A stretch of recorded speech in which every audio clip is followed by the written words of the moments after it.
Good morning, everyone. Good to see everyone here.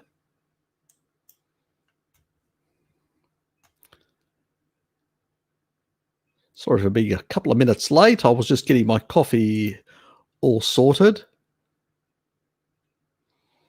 Great, Jared. See you soon.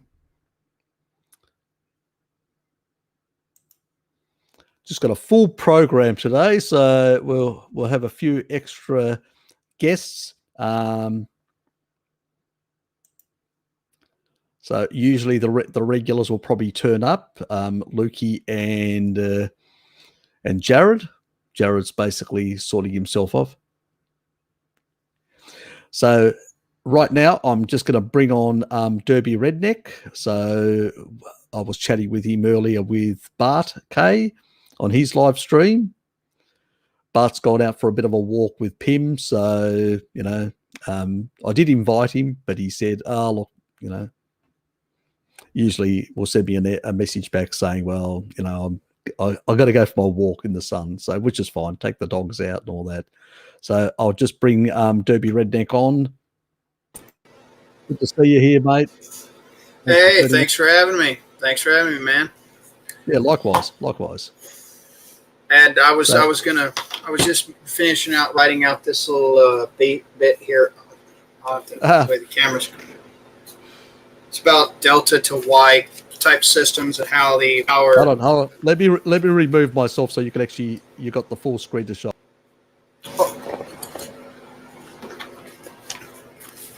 Well, anyway, I was drawing this out, essentially how you can do and establish a delta to Y powered grid system. Now you can do clean nuclear power that recycles your own. It recycles the first and secondary fuels from the uranium, and then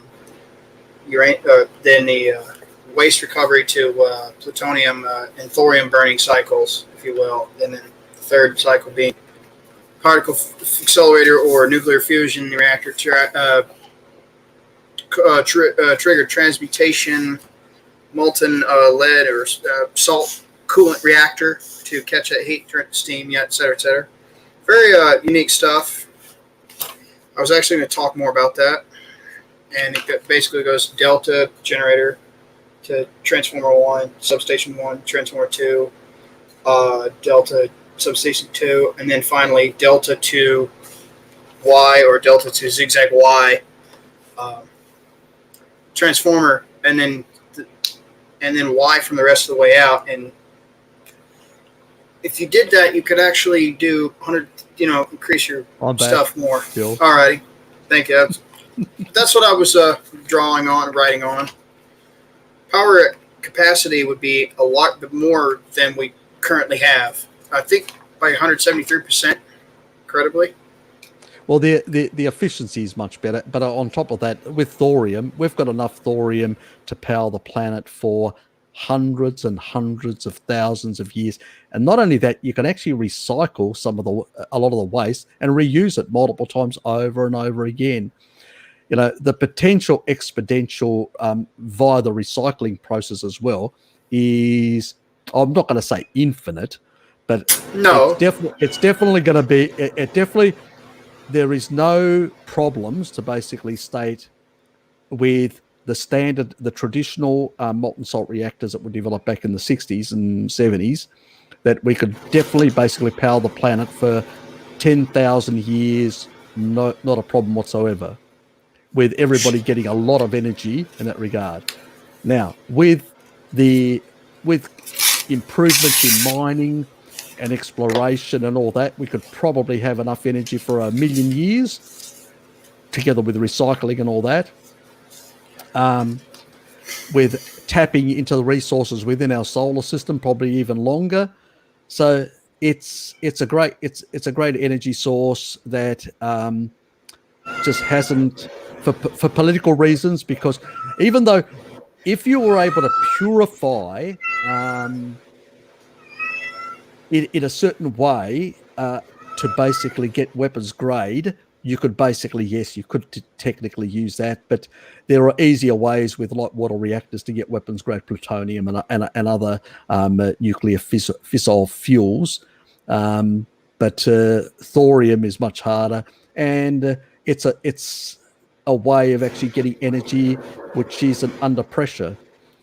So you're not going to get explosive sort of the effects that you get like a Fukushima type explosion or No. type effect, which is really important. At the end of the day, all it does is it falls in a bucket and basically solidifies. And then you have to clean the whole damn reactor to basically get it going again because it's solidified. Yeah. But yeah, there you can actually take the waste that they would bury with like a neutron emitter, the primary, secondary, and I forgot how many generations of actinides that they bury, and then transmute that. There was a hybrid fusion fission reactor system that would transmute the waste, the final waste, those actinides, into one reactor. It promised from that stage was potentially 25 megawatt input, 30,000 megawatt thermal energy equivalent output or something, according to a few documents I had. I've seen a number of different design, and there are also now new methods of actually liquefying the actual fuel much more than in the past. So in the past, we did have the problem where if you couldn't maintain a certain temperature, you could actually get the actual ore itself basically solidifying in the pipes. And that could be a problem. And also there was a corrosive element. G'day, pussy. His name's we named him Popeye, and he's one-eyed just like Popeye. Hey, don't start that. Chill out, boy. Yeah. Yeah, so basically, it has a lot of options in that regard as a technology. I've always been keen on the technology myself. Excuse me, he's kind of. That's okay. He's got a mild feral streak in him, but G'day, Bo. He spurts out too easy. Hold on. Nika. Lukey. I'll expect Lukey. Necro Kitty to see Lukey shortly. G'day, Honest. And hello, Deborah. I'm glad you enjoyed that recent video. And it's good to hear that the dogs are very healthy and doing well. I had to subscribe again. Damn you, YouTube. Yeah, I know. It's one of those things. Good to see you, Clark. Yeah, look, I'll tell you one thing, I've even had myself unsubscribed from some channels. Actually, even from one of Bart's, I actually had myself unsubscribed by YouTube, which was bloody annoying. So, and he's actually my featured. If you go to when you look at all my featured stuff, Bart's in all of them as the primary one, and then Pim and then the rest. And just damn ridiculous. And I've also put on the featured ones. You look at the featured ones. If you haven't subscribed to the new one that Bart's got, which is sort of his sort of clean professional type one, please do. Get there and subscribe. We need to support each other, basically. Yeah, like I said, I keep telling my subscribers to check you guys out because you are under fucking rated beyond belief. So because y'all have some very vital. I hang around people that still think it's okay to use canola, and I'm like.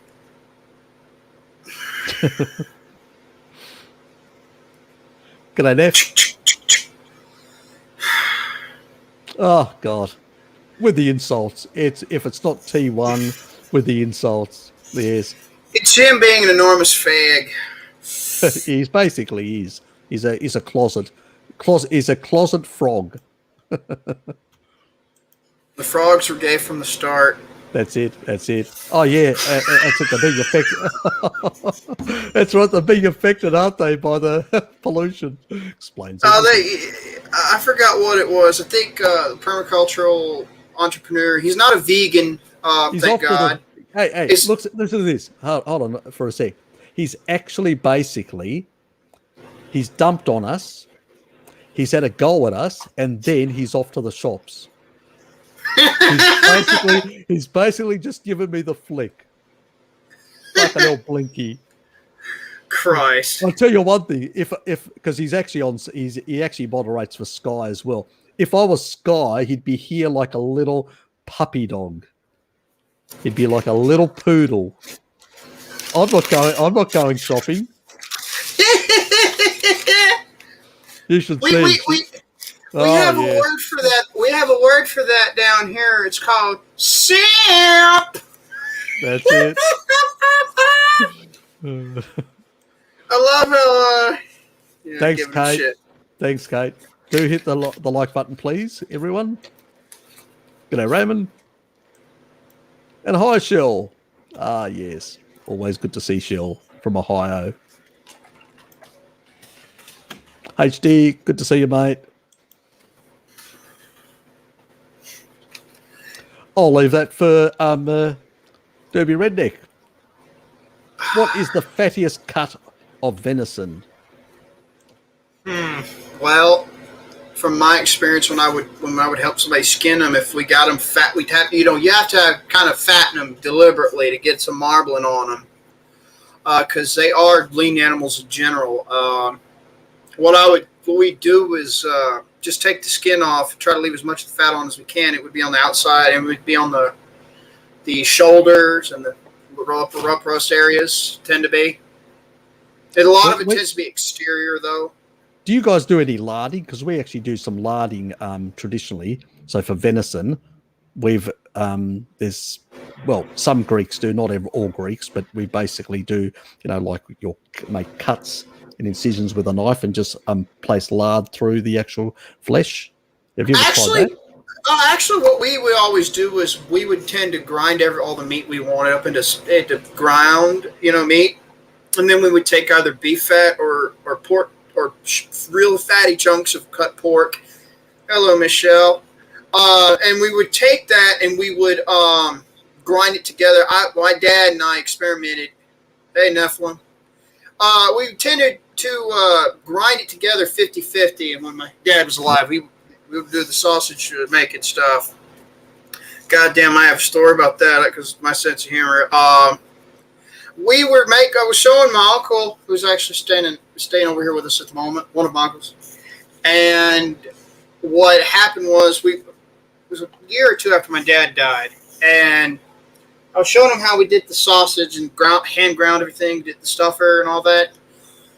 After we got through, they wanted to know how. They said Jacques Fresco was a commie. I'm sorry, I liked the guy, but he was a bit of a commie. And essentially, we're trying to contemplate how we're going to degrease our fingers in order to be able to get our hands on the knobs on the sink. I said, I don't know. The fat test might be slick enough for the personal man massage. For notice saying, at the moment I said that, my uncle ran and started dry heaving. Just give me a sec. Just give me a sec, Wes. I've got Ossifrage. He's about to come on, and I'll just put him on. There you go, mate. Good to see you. Ossifrage. Hello. I find perfect moments just to say shit like that. He's like, God damn, this is food we're trying to eat. We're trying to make something to fucking eat. I had some more questions for Harry. Yeah. Okay, give me a sec. I'm just cycling through. G'day, zombie Mac Bang. She's from Queensland, in Australia, the northeast part of Australia, if you know that part. The Gold Coast, Brisbane, those parts. If you've ever heard of those sort of areas, it's sort of where a lot of surfing takes place, especially on the Gold Coast. Well, there's some of it now that's sort of relocated to other areas, all the way down to Lennox and places like that in New South Wales. But that's a different thing altogether.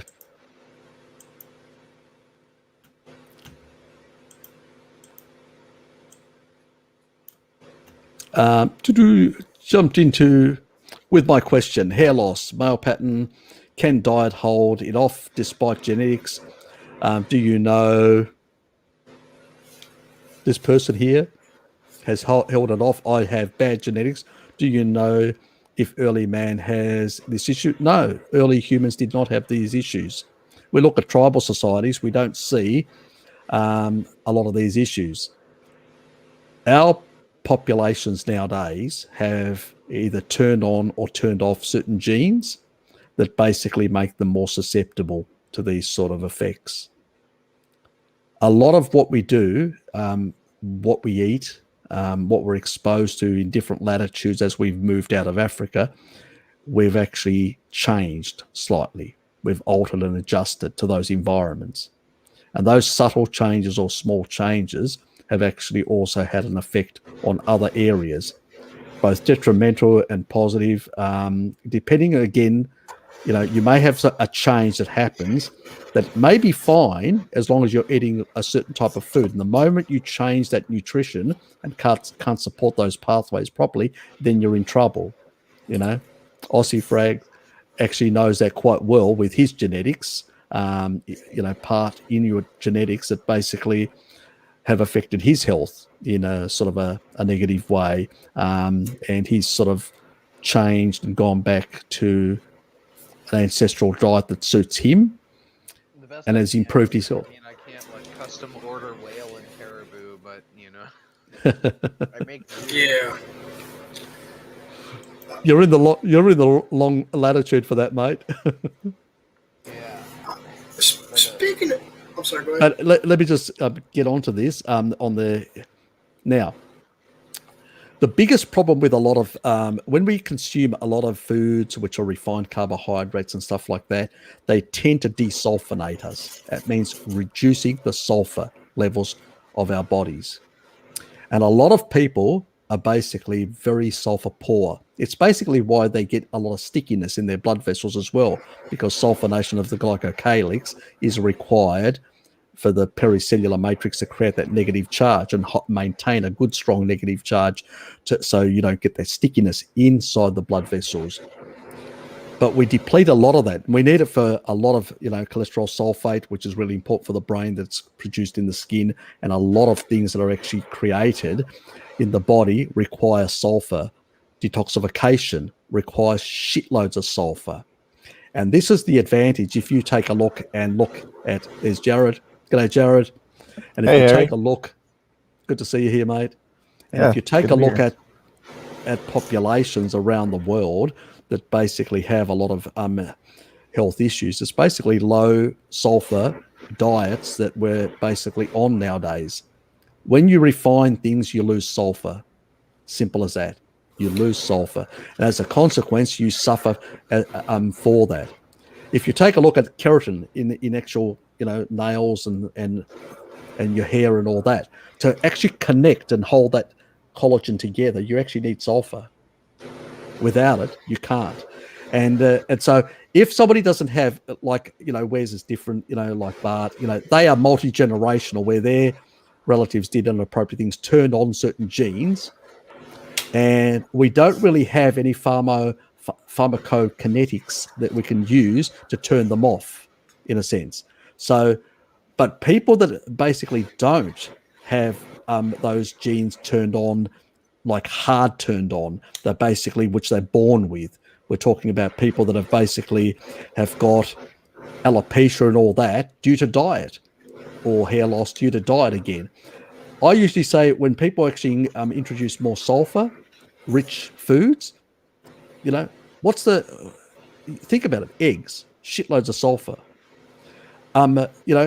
Methionine. Remember, you don't have to worry. If you've seen my recent video on it'll actually explain why more methionine isn't a problem than the homocysteine one, where I actually have a go at Gregor. If you look at that, you'll actually see that actually you actually produce more cysteine. Your body knows how to balance these things out normally. But the more you provide of these sulfur amino acids, the better your body is, the better hair growth. I've noticed myself, because I was basically getting some male pattern baldness as well. And when I basically increased my sulfonation and I increased my intake of protein, things improved. My quality of all these different parts that are related to collagen, improved in general. So you want to say something, Wes? Yes, please. What I was going to mention was, like Ossifrage, I don't have Inuit descent, but I do have Choctaw and I think Cherokee and some other native descent on my maternal lineage. But my dad's side, my Papa Alfred Savage, Papa Al Savage, he was practically mostly native. He had Caucasoid, but he was mostly native, and I don't know what it was. Both great grandma and great grandpa Savage lived to be over 100. By the way, my dad used to talk to me about him more in his childhood before he died, because he was born during the Great Depression and grew up through it, picking cotton with them.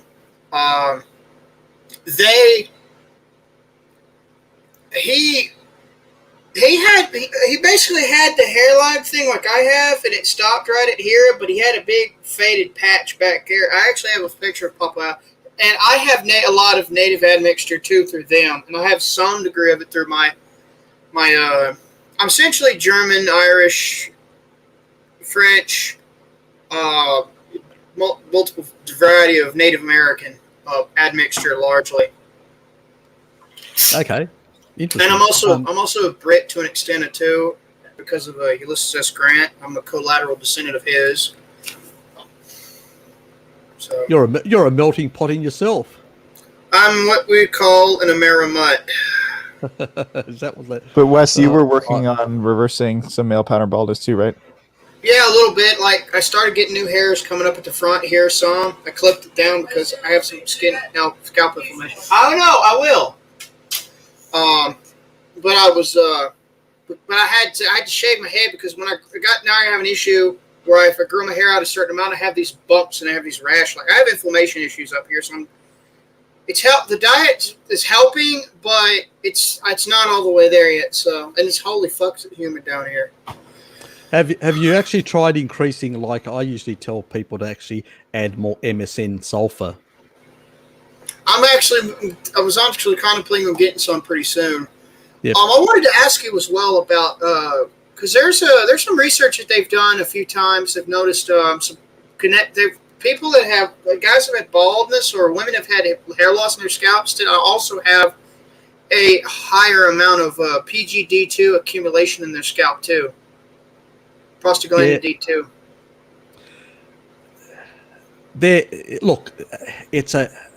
It usually is not only in the scalp; it's in other tissue as well. Basically, it's inflammation. You know, if you're on a species-appropriate diet, you should have lower inflammation in general, so it's not really an issue. Actually, another thing that I haven't actually made a video, but not many people are aware of, is also calcification of the scalp. See, that's something I want to hear about too, because I'm curious. Because a lot of people are not aware of that, and I usually, if people have got, like I say, go and check your scalp, get it checked by an actual doctor that specializes in this area, and they will actually check to see whether they find hard lumpiness, and you'll actually have a certain level of elevation. You can probably check yourself to some extent, but professionally you'll actually get a better result, because sometimes it can be quite accumulated in one area, or sometimes it can be quite spread out in clumpiness, and it's really hard to work out unless you've got somebody that knows what they're doing to detect it. And that's basically soft tissue calcification. Now, do I know why it happens? No idea. I know that people that are on a species inappropriate diet for a very long time will get calcification in different parts. Others, like myself, in the heart. I did get some calcification on the back part of my scalp a bit, and a bit on the front part, but that's more or less gone. So that's where I had sort of like alopecia type effects. So from this effect, and it was basically, it went away while I was doing the sort of decalcification with high doses of MK4, and it sort of was improving my heart, but also improving the scalp. And I'm going, oh, this is interesting. So, two benefits for one, See, I started a multi-organ little pill form that also. So I got my med tray. I got my old man fucking med trays that have them too. And I also have vitamin K2 in them as well. So Yeah, but when it comes to basically, I haven't really done experiments with anybody currently on the exact sort of like dosages. I was doing high doses, like 3 of the 45 milligram ones. The advanced ortho. I think it's orthomolecular research. Is that the way it's called? Yeah, Jared? AOR. Yeah. Yeah. And I was basically doing those sort of high doses for quite a few months, and I actually did notice a lot of differences in removing a lot of soft tissue calcification. But at the same time, I was also doing high protein, and you need the extra protein as well in the mix and with the fat soluble vitamins. So I would use a lot of, for me, was a lot of butter on my high protein, so I'd put a lot of butter because it was really easy to get a lot of fat in as well. So Yeah, it seemed that the well, AOR. you need the fat soluble vitamins for the MMPs, the matrix metalloproteinases, because it seems that there is a relationship between matrix metalloproteinases also in the scalpel calcification as well, but we don't know how it actually works. We know that it's involved, but we don't know how it actually works. So no research has actually explained mechanism yet. So I don't know to so explain that part. I've got a calcification. hypothesis, but I think thank you for the info on that PGD2 as well. So inflammation, scalp calcification, and lack of sulfur. Speaking of that, I've been when I have it, I've been drinking Pellegrino and some other like higher sulfur like mineral waters when I get a hold of it. Just because I do like to, if I do want something like an alternative soda pop every once in a while. If I don't make my own soda, it's low carb, obviously. Got stevia and other shit down there under my desk. I got some of the herbs man making soda behind me in that big ass basket. Yep, gotcha. And my Botarga. Yes. But yeah, herbs are medicine. yeah. But I basically take a little, like a couple tablespoons of balsamic vinegar, and I just sweeten it with a little stevia, a little lemon juice, and pinch to a salt, and then I just gently stir it in so it won't lose all the carbonation. I just drink that like a soda pop, and it works. I got a couple people trying it, and their families liked it too. My boy Julian has been on my podcast with me a few times. Go back about 5 years online with him. Now, the only ones that use a traditional method are basically Novavax in the US, and there's Sinovax is also uses similar to the traditional method as well. My partner is actually trapped in Indonesia at the moment, and she actually just recently, last week was a bit of a mentally I've been stressed quite a bit. I still am. She's come down with COVID, and she wasn't doing very well, and her relatives were sort of suggesting she should be put into hospital, stuff like that. So I've been really stressed like mad. I've been trying to search to get ivermectin. I wasn't able to. But then again, what I did get her to do is get herself injected with high doses of vitamin D. And I got a message yesterday. We spoke last night. We had about a 40-minute conversation, and she's doing better. She's doing better. That's fantastic. I'm happy for you. I'm glad for the news. Sorry about your troubles.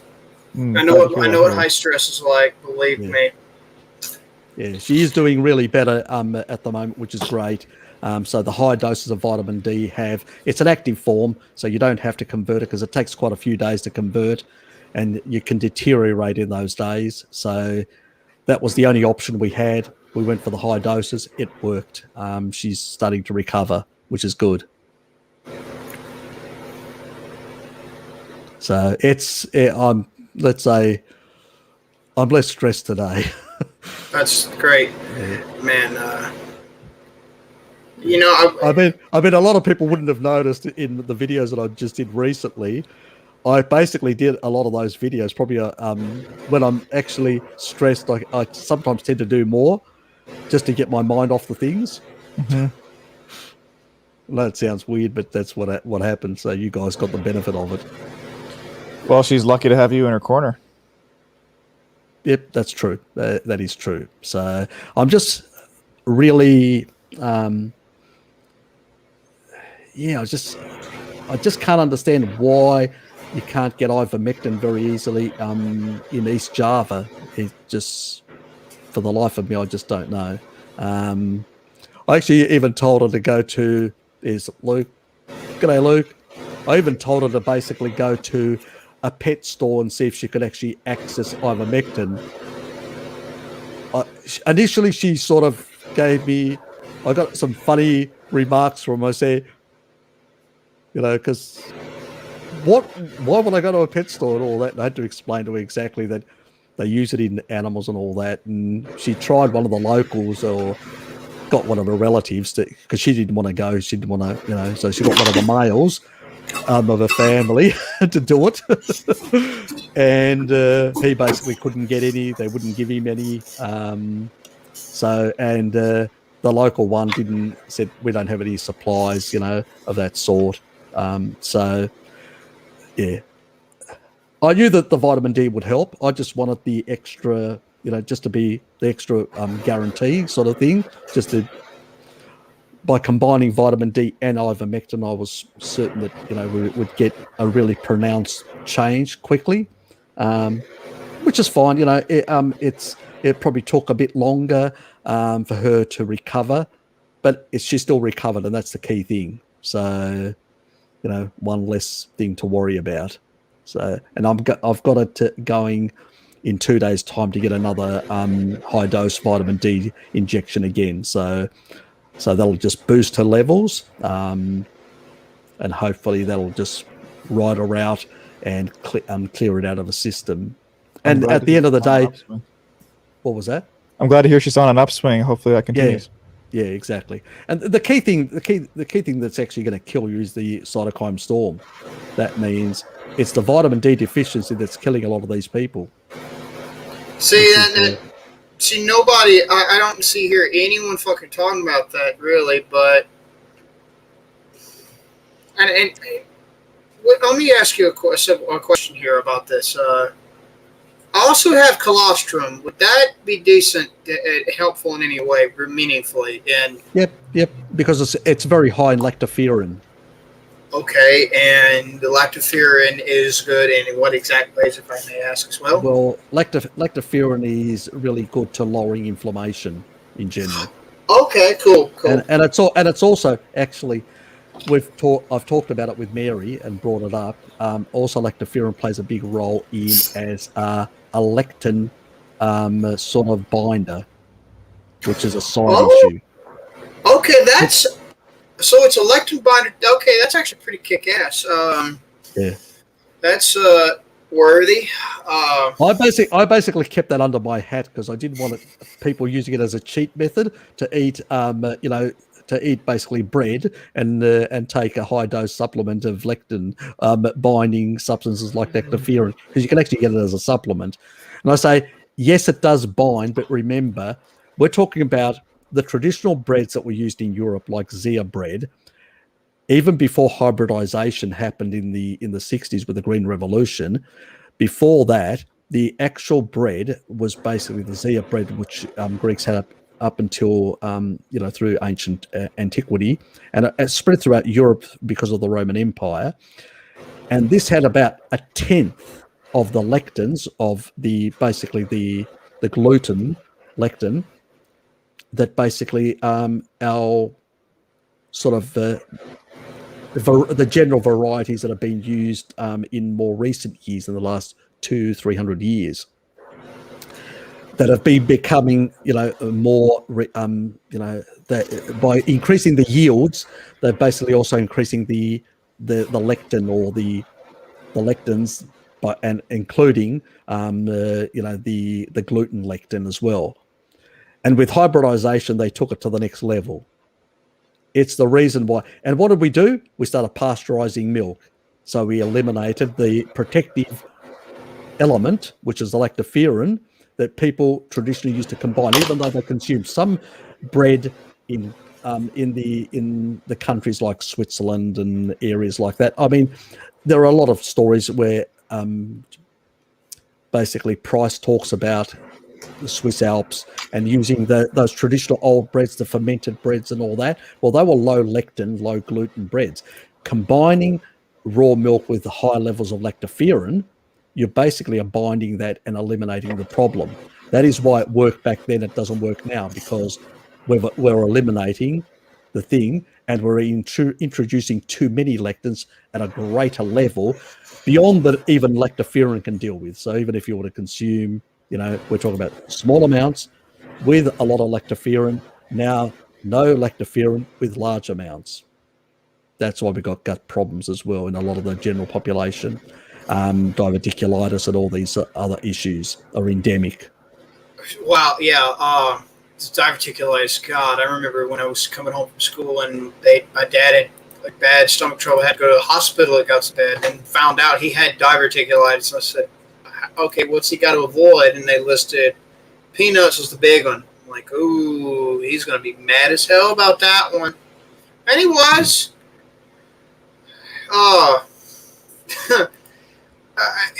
I was going to ask that weren't the vast majority of it like traditional breads, if they weren't like flatbread, or weren't they like sourdough as well?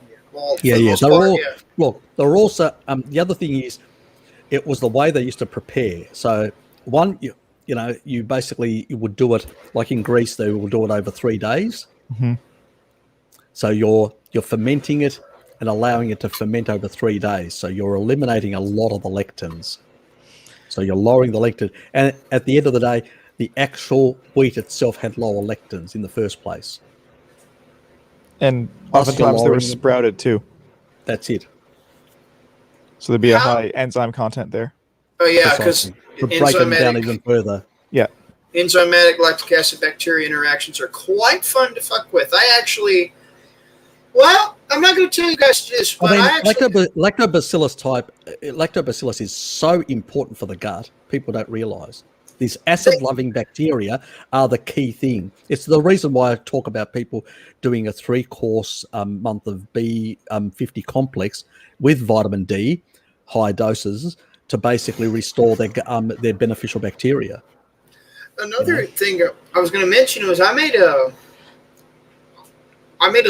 yogurt experiment like in 2015. I'd have to take it out of my container. It's buried under a bunch of other books like this one and a bunch of others I have buried in a container.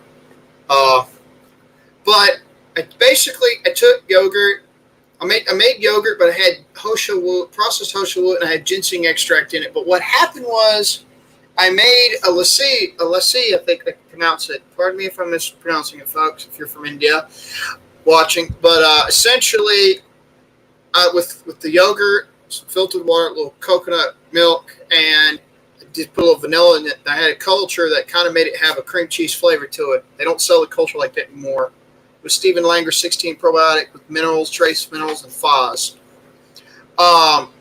Essentially what happened was it was psychoactive. Let me just say something. 17. You're 17, aren't you, mate? Yeah. So I was playing Warframe with some boys one night.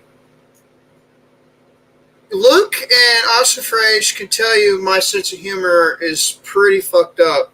Imagine that, but can I just say one thing here? Please. Now, when we usually have, when you hear people saying about genes, we usually say, somebody's got, as an example, they've got the common genes. That means they've got the genes that came out of Africa. That means they haven't been altered. Then you've basically got what is called homozygous, where you've got two of the same altered ones. And then polymorphism, which is you've got different types of alleles in that regard. So when something is hardwired, like something's altered and hardwired, you basically, and that's turned on, that gene is turned on. It's very hard to turn off because it's hardwired, because it's gone through a number of generations, and it's actually basically the mutation has actually taken hold in that group of people. So it's not the same. Genes, on the other hand, that are being epigenetically affected, your genome about 80% is hardwired. 20% is hardwired. About 80% is basically influenced by environmental, whether it's food, EMFs or whatever in your environment, toxins, chemicals. It's basically the other 80% epigenetically. So, but certain things like baldness is really genetic, strong genetics in that. I mean, Wes has got strong genetics. I've got some strong genetics, and I've got partial, and which makes me vulnerable. So I can silence some of those genes still. And how do I silence those genes? When I'm on a species-appropriate diet. Most of my other relatives, like my other cousin Harry as well, who's from my dad's younger brother, he basically eats a lot of kibble. So basically, he's going bald. My uncle, Dad's youngest brother, he eats a lot of kibble. He's going bald. Dad, on the other hand, was also doing a bit of that, but not a lot. He had a small little patches here or there, small amounts. Recently, the more animal products that he's actually consuming, and he's cut all sugars now for the last decade and reversed his sarcopenia. A lot of things have turned around for him, and he looks younger. Even my neighbour says, "I can't believe how younger your dad looks compared to when I knew him quite a few years back." So he's 87 in January. So, and he's doing pretty well in that regard for his age. But basically, it's getting the solid nutrition. How far you can reverse things depends on how hard-coded certain things are. It's just the reality. See, that's the thing. I only had the alopecia type genes only come from the male maternal. Only my Papa Bennett is my maternal grandfather. It's his lineage. It's the only one actually, and it's certain maybe 4/10 of Papa Al's bunch at most, but like I said, as very severe in his case, it was like mine, but faded patch back here, and that was it. And he said, "Fuck it." He sort of grew out, and it just got shaggy. It's toward the end. That was towards Shell. Wes, so don't worry. I'm sorry about my mic. I'm sorry. I'm trying. Yeah, look, your mic a bit quickly and all that. Yeah, eggs are really a rich sulfur source. Methionine is a sulfur amino acid, let's not forget. And all animal products are very high, especially red meats. It's the reason why, basically, red meat detoxifies. Why red meat is so good for you. Why red meat will lower your homocysteine. Even if they give you extra methionine. Check that video that I've made. It actually shows it. So that myth that methionine, high methionine, that the naturopaths and all the vegans and all that have been peddling for years, that methionine actually causes, that you need more cysteine and all that. Wrong. You're wasting money on collagen supplements. You just need more protein. That's all you need. You just need to eat species-appropriate foods. Now, do I eat, connective tissue around the bones and all that? Yeah, I do. I like it. I usually buy that sort of stuff because it's got a bit more fat in it and all that, and I enjoy that. But do I need to go out and buy myself a collagen powder that has been altered, and they've basically changed the hydrogen bonds, and by changing the hydrogen bonds, they've increased the deuterium level. So if you're buying powders, you're actually consuming protein with higher deuterium. Deuterium levels sometimes as close as that of sugar. Why would you do that? You're damaging your mitochondria.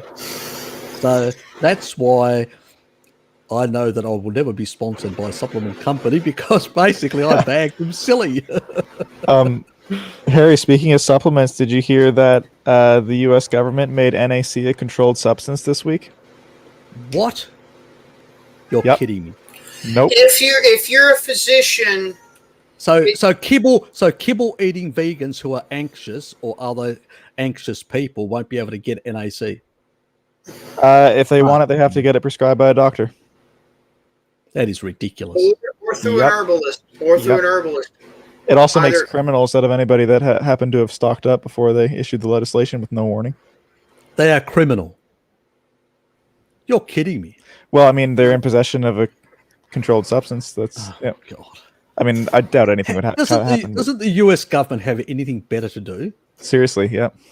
Really? No, Don't they this have is- anything better to do? This is the problem with republics. You have to, if you're gonna have, you cannot have a corporation entity system where you will create, or the government of a republic cannot have the power to create an entity like a corporation, or you will create fat cats, and the free market deal will start dying. This has been in corporate law as far back as 4,000 years, and absolutists can suck my ass.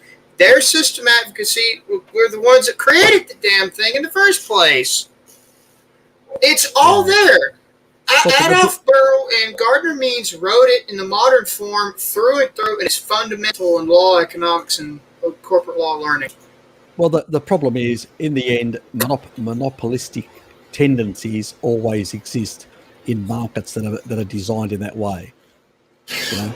So, Yeah. and that's what happened. That happened to the majority of the planet.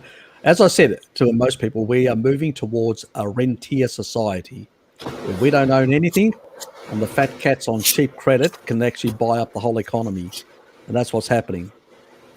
So it's an awful development, and these people are starting to push their agendas. They want us to eat their products and consume what they want us to consume and not what we want. It's, forget about people having the free choice to pick what they want to put in their bodies. That's being taken away, and it's sort of funny that the people that basically talk about freedom are basically the ones that are voting for all this sort of stuff. Yeah, What you know a what's load of garbage. They lecture the rest of the world, and then they go away and do exactly the opposite to their own people. Hey, guess what? That's why I don't. For instance, I tell people the realistic way to combat against this is to educate people, to not Pretty contribute and to do local domestic political action. That's the only chance you have, because we're funding it. We have the power to defund it and stop it. It's just everybody's kept in the stuff. We're kept stupid. That's the problem. Well, you guys have got actually under your constitution, you've got actually far more state rights than many other societies, other federations.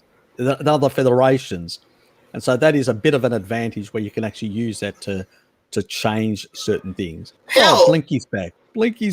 Oh, hell, Oregon and Texas and Missouri and a bunch of others were getting pissed off about it. They're counteracting already. It just needs more pushing and more people to jump on it, because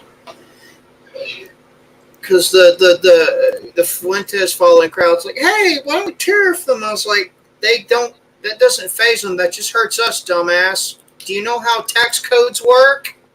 So what was their justification for banning it, or for limiting the access to it?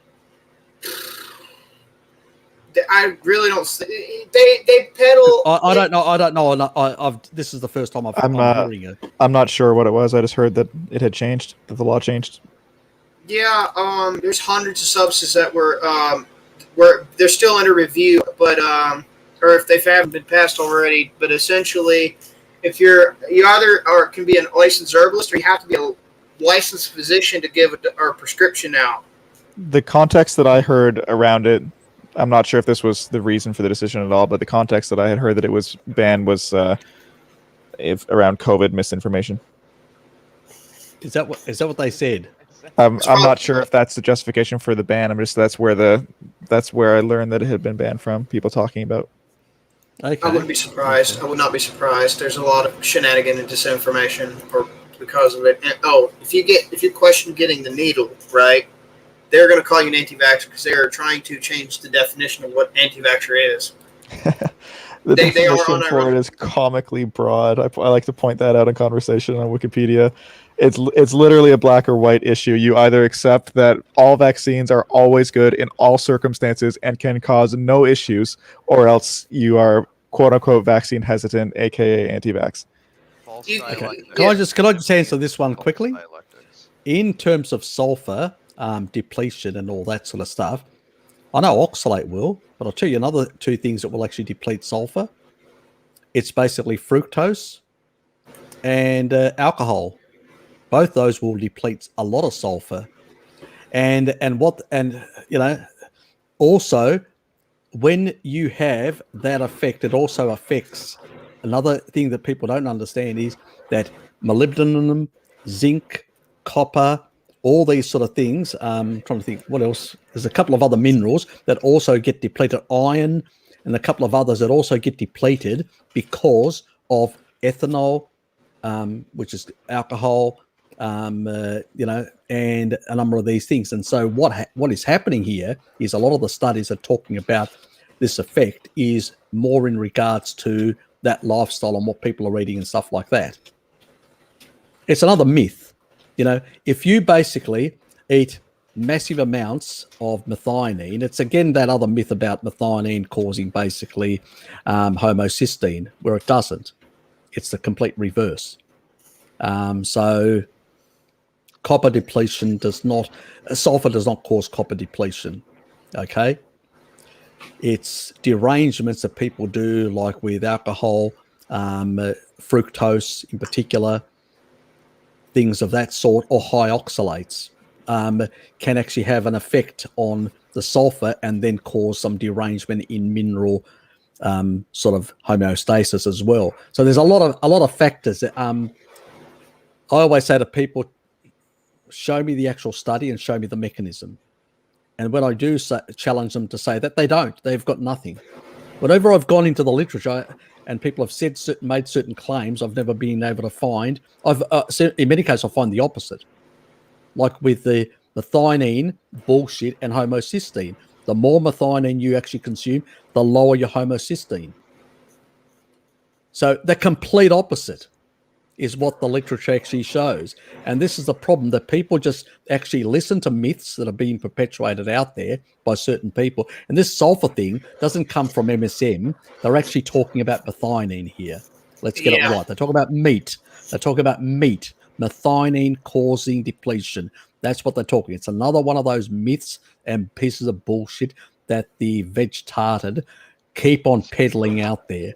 The reality is that their diet is very high in copper, and and copper is very dangerous for the brain. You know. Yeah. That's what they seem to forget. And zinc is what they're deficient in, and they think because we consume more zinc, actually our immune system loves zinc, you know, and many other parts of our body. Our testes love zinc as well, far more than copper. So, you know, there's a lot of BS out there in regards to a lot of this sort of stuff. So I always say to these people, show me the mechanism. They run and hide whenever I actually ask them to do that. And it'll be probably another video that I'll have to make to on this point as well, because you've got little you've actually in your digestive tract, in your gut, you've actually got these little metalloproteins. They basically will take, and it's specifically, this is why you can't use supplements, guys, because supplements will get through, let's say, your gut barrier or get through some of the other ways of taking it in. Because remember, the chylomicrons take certain substances. When you bind certain substances to metals, you basically will get them in through other avenues into the bloodstream. Not a good thing. You want the ionic. So when you've got low pH in your stomach and you break down everything, amino acids, or the actual, you actually are putting these ions, and that they've actually got a specific charge, and that will basically can be picked up by these metalloproteins, and the body will homeostatically regulate what it needs. Do I need more zinc? I'll take more zinc in. Do I need more copper? I'll take more of the copper. So the body will regulate that. But when you give it artificial forms is when you start creating these imbalances. I've been telling people, look at my videos that I've done on zinc, which I've done on things like potassium, which I've done on magnesium, because a lot of people supplement these things. You only lose about 120 milligrams, of zinc per day. If you look at the foods that we eat, we get more than enough. We get more than we deplete naturally. The only time you may have to supplement is when you're fasting, doing long fasts. Short fast like 24 hours is irrelevant, or 48 hours is irrelevant. I mean, if I do like a 3-day fast, I don't supplement other than salt, water. That's it. It's BS. Eventually, your levels will get back to normal and all that. I've never had any problems whatsoever. Too many supplements of especially potassium in particular, which is dangerous, is causing a lot of people all sorts of electrolyte issues. Get it from the food, guys. There's plenty to be got from the food. The excretion rates are in my videos. Look at the excretion rates and work out the food combinations, and you'll actually see that you're getting more than enough compared to what you're excreting. And as long as you keep the sodium up, you're not going to excrete at a higher rate than the natural excretion. So that's pretty much it. And this is just more of that nonsense out there. So if somebody's actually done a video on this, do put it in the comments area so I can actually check it out and then I can debunk it. All right.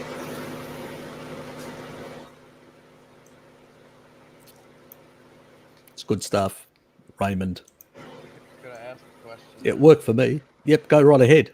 Yeah, so I was going back to. I wanted to ask because I've read the Pottinger's cat book, and I have a decent knowledge about the fact that they have hepatic gluconeogenesis going on. I was wondering if you or if you know whether that's the sort of thing that happens. Say that again. I'm getting some noise in the background. I was Wes, can you mute your mic while you're not talking? Yeah, There's some background noise. Yeah. All right. So I've already read the Pottinger's cat book. Yep. And Me too. Cats go through hepatic gluconeogenesis. They will go through gluconeogenesis whether or not you give them carbohydrates, and it will continue to pump and pump and pump. And I was wondering whether or not you knew whether or not people like me who have Inuit genes go through the same process or one that's similar. I think you do something similar, because you do basically you will basically increase the amount of gluconeogenesis compared to other people. But as long as you're not deranging yourself by putting in carbs and other things where insulin you will tend to actually run slightly higher glucagon. It's just one of those things because of genetics. You need far more glucose to be generated through gluconeogenesis than most people, because the peripheral tissue you're fine because you'll still be using fatty acids. That's not an issue. But when it comes to the brain, that's where the issues are, because you can't generate enough ketones. And the reason for that is, the genetic reason for that is quite simple. This is my hypothesis. There's a lot of other hypotheses out there that talk about the reason. Chris Master John talks about that it's the reason this adaptation took place is because people not getting carbs. You've probably heard that myth, that people, the reason, it's a myth. The reason is deuterium depletion, because there are other Inuit that are not as close to the Arctic Circle that don't have this SNP and eat 100% animal based. So if this was basically something that was, within all Inuit, I'd say maybe he's got an argument, but he doesn't, because then he needs to explain why there's a case of other people that are basically in the same boat, nutritionally wise, are eating 100% animal based foods, but are not basically having any issues and don't require extra gluconeogenesis or require extra long chain fats to be used. Simple. The reason why you need to basically use the long chain fats and not convert them, not cleave off, 4 carbons for ketones. That in the liver has actually been, suppressed. So you have more gluconeogenesis to support the brain, obviously, and the peripheral tissue is just using more fat oxidation. What extra fat oxidation does, because you've eliminated the ketones and you've basically increased the actual deuterium depleted water. You're in an environment where you don't have the sun to deplete deuterium, so 19 parts per million per hour of sunlight in terms of depletion of deuterium. That's one thing. The other factor is you're in an environment where the water fractionation very down at the surface, which they're using water basically also for cooking and stuff like that, is very high in deuterium. So you need to, as I've said, you need to be below 130 parts per million. So you need to basically dilute, in a sense, is my hypothesis. The reason for it is you need to use more long chain fats, which are low in deuterium, to dilute the other water content, which is much higher in deuterium, to bring the average down and to reduce the actual depletion, to basically prevent the body from being overwhelmed by too much deuterium. So I think this is the sort of adaptation that's happened, which is the way I've hypothesized it. This is my personal Harry Serpanos' hypothesis, because the other hypothesis doesn't stand. If basically it was carbohydrate, why are the other Inuit don't have the gene and can actually go into ketosis? And they go into a low-grade ketosis like the Maasai and whatever, who eat an animal-based primarily diet, but basically have small, low ketones, like Mary actually went and checked every single Maasai and found very similar low-grade ketones, about 1 millimole around there, plus or minus, and very low, basal sugar levels. Why is this happening? Because basically they're eating a species-appropriate diet. But they're in an environment where they naturally deplete, and they don't have the requirement to suppress ketone production. But also they're eating higher protein, which basically it creates, through leucine, it actually generates a bit more insulin, which tempers glucagon. And the ratio then remains within the 1.3 of insulin to glucagon.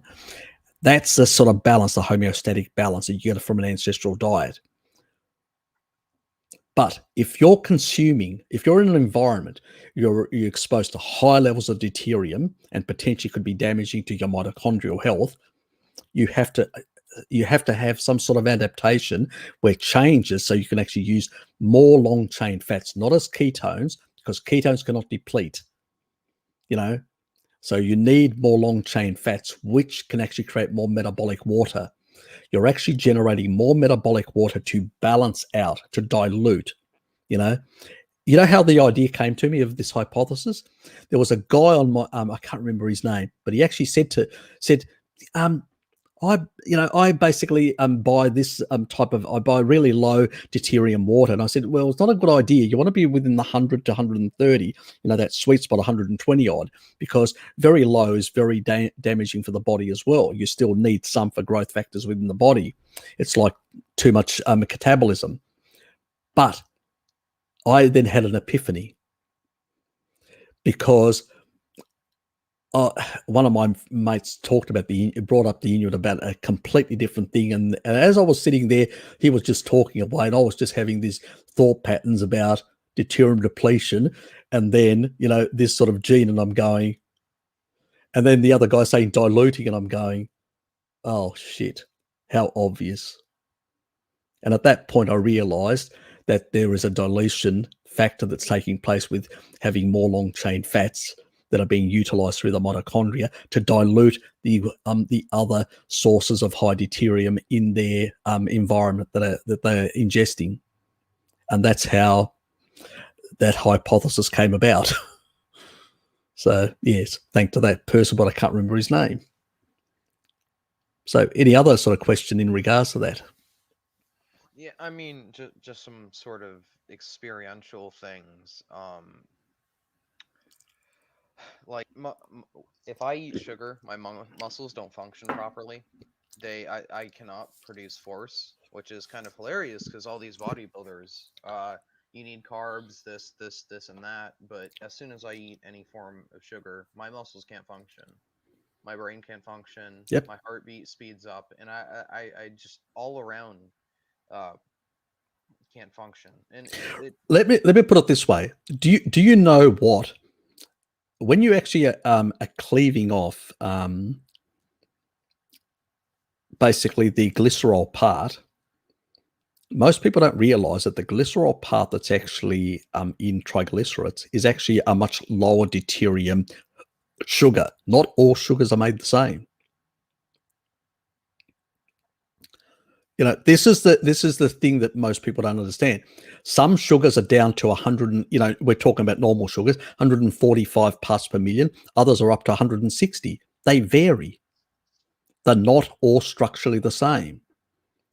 So, and also the amount of, you know, the plant's UV exposure and depletion capacity. There's so, you know, it's a big rabbit hole that I don't want to go into at this point, but it's a much more complicated story. The thing is, that sugar isn't a problem. You'll end up, because of the way your system works, you'll end up putting far more strain on your mitochondria when you consume sugar, because it's putting a lot of, you know, because of you're using a dilution method. You're not using a classical, traditional sort of depletion method that other people use. And I think there's a difference in the way Inuits dilute deuterium, and their rate of their mechanisms, their rate of basically depletion are slightly different. I think the problem is we haven't looked into the mechanisms. Nobody's actually done the research. This is hypothesizing on my part, speculation from looking at anecdotes and working out, stringing things together from anecdotal evidence that makes logical sense, that the most probable thing that is happening is this, than something else, because it just doesn't make sense otherwise. It's like, you know, it's not the lack of sugar, because basically you've got Inuit down here and you've got Inuit up there at a different latitude. They've got different genetics. They're eating the same food. It's not basically the lack of sugar that's a requirement. If it was, then they would have similar results. You know, it's basically because of the deuterium side that most people don't even know about deuterium. It is not talked about at all. it's not talked, you know. Among these health Nuh-uh. gurus, they don't. I haven't even heard of it. These vegans don't talk about it. These health gurus don't talk about it. These people They got who no drink idea. kale smoothies all day have never even heard the damn word. And Exactly. I only knew the word because I was interested in chemistry. I knew about Well, the word back in, I don't know, I used to pirate chemistry and physics books a lot as a teenager. Well, I was the same as you guys. I just basically knew it in terms of chemistry and in terms of physics. You know, heavy water in nuclear reactors and stuff like that. That's how I knew it. I had no idea about basically what is happening, about how, you know, red light affects it in the actual mitochondria, you know, how it changes the viscosity of the actual water, you know, and has an effect on deuterium, you know, all these things. I had no idea, but it's all Russian research that goes back to the 1960s. And then that Russian research, Russians have been doing a lot of research on stuff like that, on basically how light, magnetism and stuff like that affect the psychology. They were doing a lot of, you know, like, you know, the CIA was doing certain experiments. Well, so were the Russians in that regard, but the Russians had much more success. Mention the Russians and Luke gets excited. And that is the reason why some of these sort of things, like, you know, the people in embassies get certain effects or whatever. You've heard about all those stories. Those Ruskies have got some really potent, you know, weaponry in that field, because they've got research going way back to the 1960s. They are way ahead in that area. The other group that is actually really ahead, and it's really because there were a number of Hungarians when the Soviet Union was existing that actually studied in Russia and actually learnt a lot about this. And so the only other population that's really up to date with the actual research on deuterium depletion and deuterium in general are the Hungarians. I mean, people may have heard of Laszlo Boris, who's out of UCLA now. He does a lot of conferences in Budapest every year or every couple of years nowadays on deuterium. And also, they've got an anti-cancer treatment, which is called DDW25, which is for veterinary. It's been approved in the EU to be used on dogs and cats which have got cancer. I say, if I ever get cancer, treat me like a dog. Here's another one I wanted to, a couple things. They also experimented in dielectric electrostatic field generation and experiments on physiological processes of the human body and animals too. And that goes back to the multi-wave oscillator inventor Lactoferrin.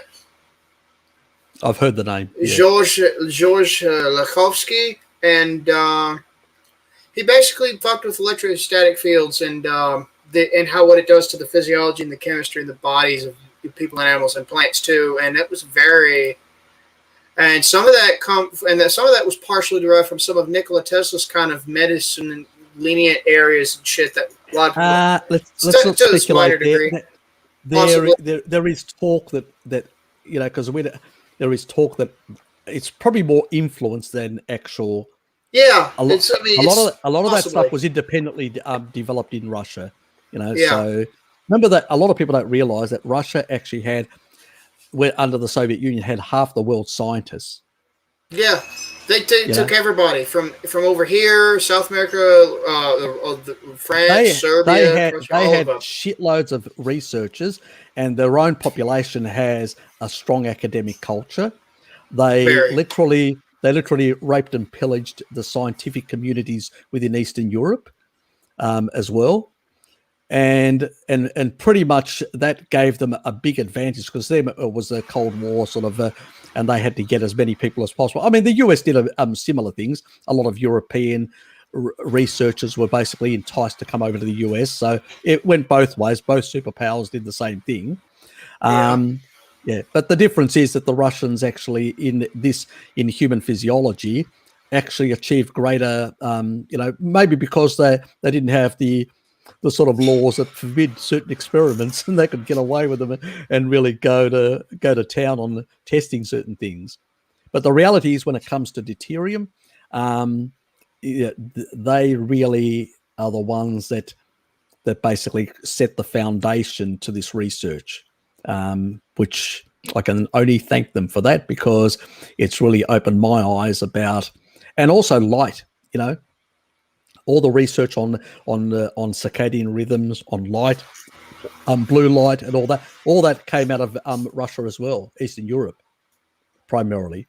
Most people don't realize this. It really came out of there. So basic research. It's the reason why I still go to Russia, Eastern Europe, and other parts of the world for basic research. Even the Japanese do basic research. The US, it's all for pharmaceutical companies and big end of town. There is no basic research anymore that happens of any quality. No, and the ones that advocate tend to be on an entirely fringe side of things. They're right to advocate basic research, but because you need competitive models, you need competitive hypotheses and theories, and to test against each other and counter test, and then and see what's reproducible and see what explanations can be done and build theories off of, so on and so forth. But yes, the China study. Yes. Harry, before you go into that, I got to sign off. I'm going to bed. Okay. Thanks for being here. Take care, Jared. And we'll chat next week if you get a chance. Cool. Yeah, that'd be good. Yeah, mate. It's good hearing from you both. Okay, have a good night, everyone. Make me some stuff later, Ossifrage, when you want to. I want to see what you got. You're out of here as well? Yeah, I gotta go soon. Yes. Hey, you're young enough. You've still got a couple of years. I need more beauty sleep than you. Asking about my age. I look less of a baby face than Luke does. I don't know why they're Yes, asking. yeah, people often underestimate my age. I posted a picture in Bart's server of of me standing next to my dad, and back when I was like 18, I looked like in the face like I was 12. It's weird. It's fucking weird. All right, bye. I'll hop in later. Yep, not a problem. All right, See you later. Take care. Bye-bye. Oh, it's back to us 3. Oh, the China study. Ah, isn't that a great study? Yeah. Campbell, I would not even call him, a credible academic. Campbell's basically a charlatan, as far as I'm concerned, because the reality is, if you look at his blue book, I actually downloaded the blue book, the actual real data. It's a very thick book. I got it, and that actually tells a completely different story. First of all, there are local things like there are local variations, which actually, not a problem.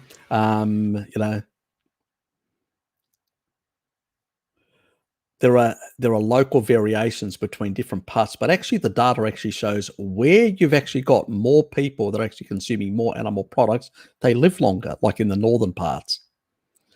It's the complete opposite.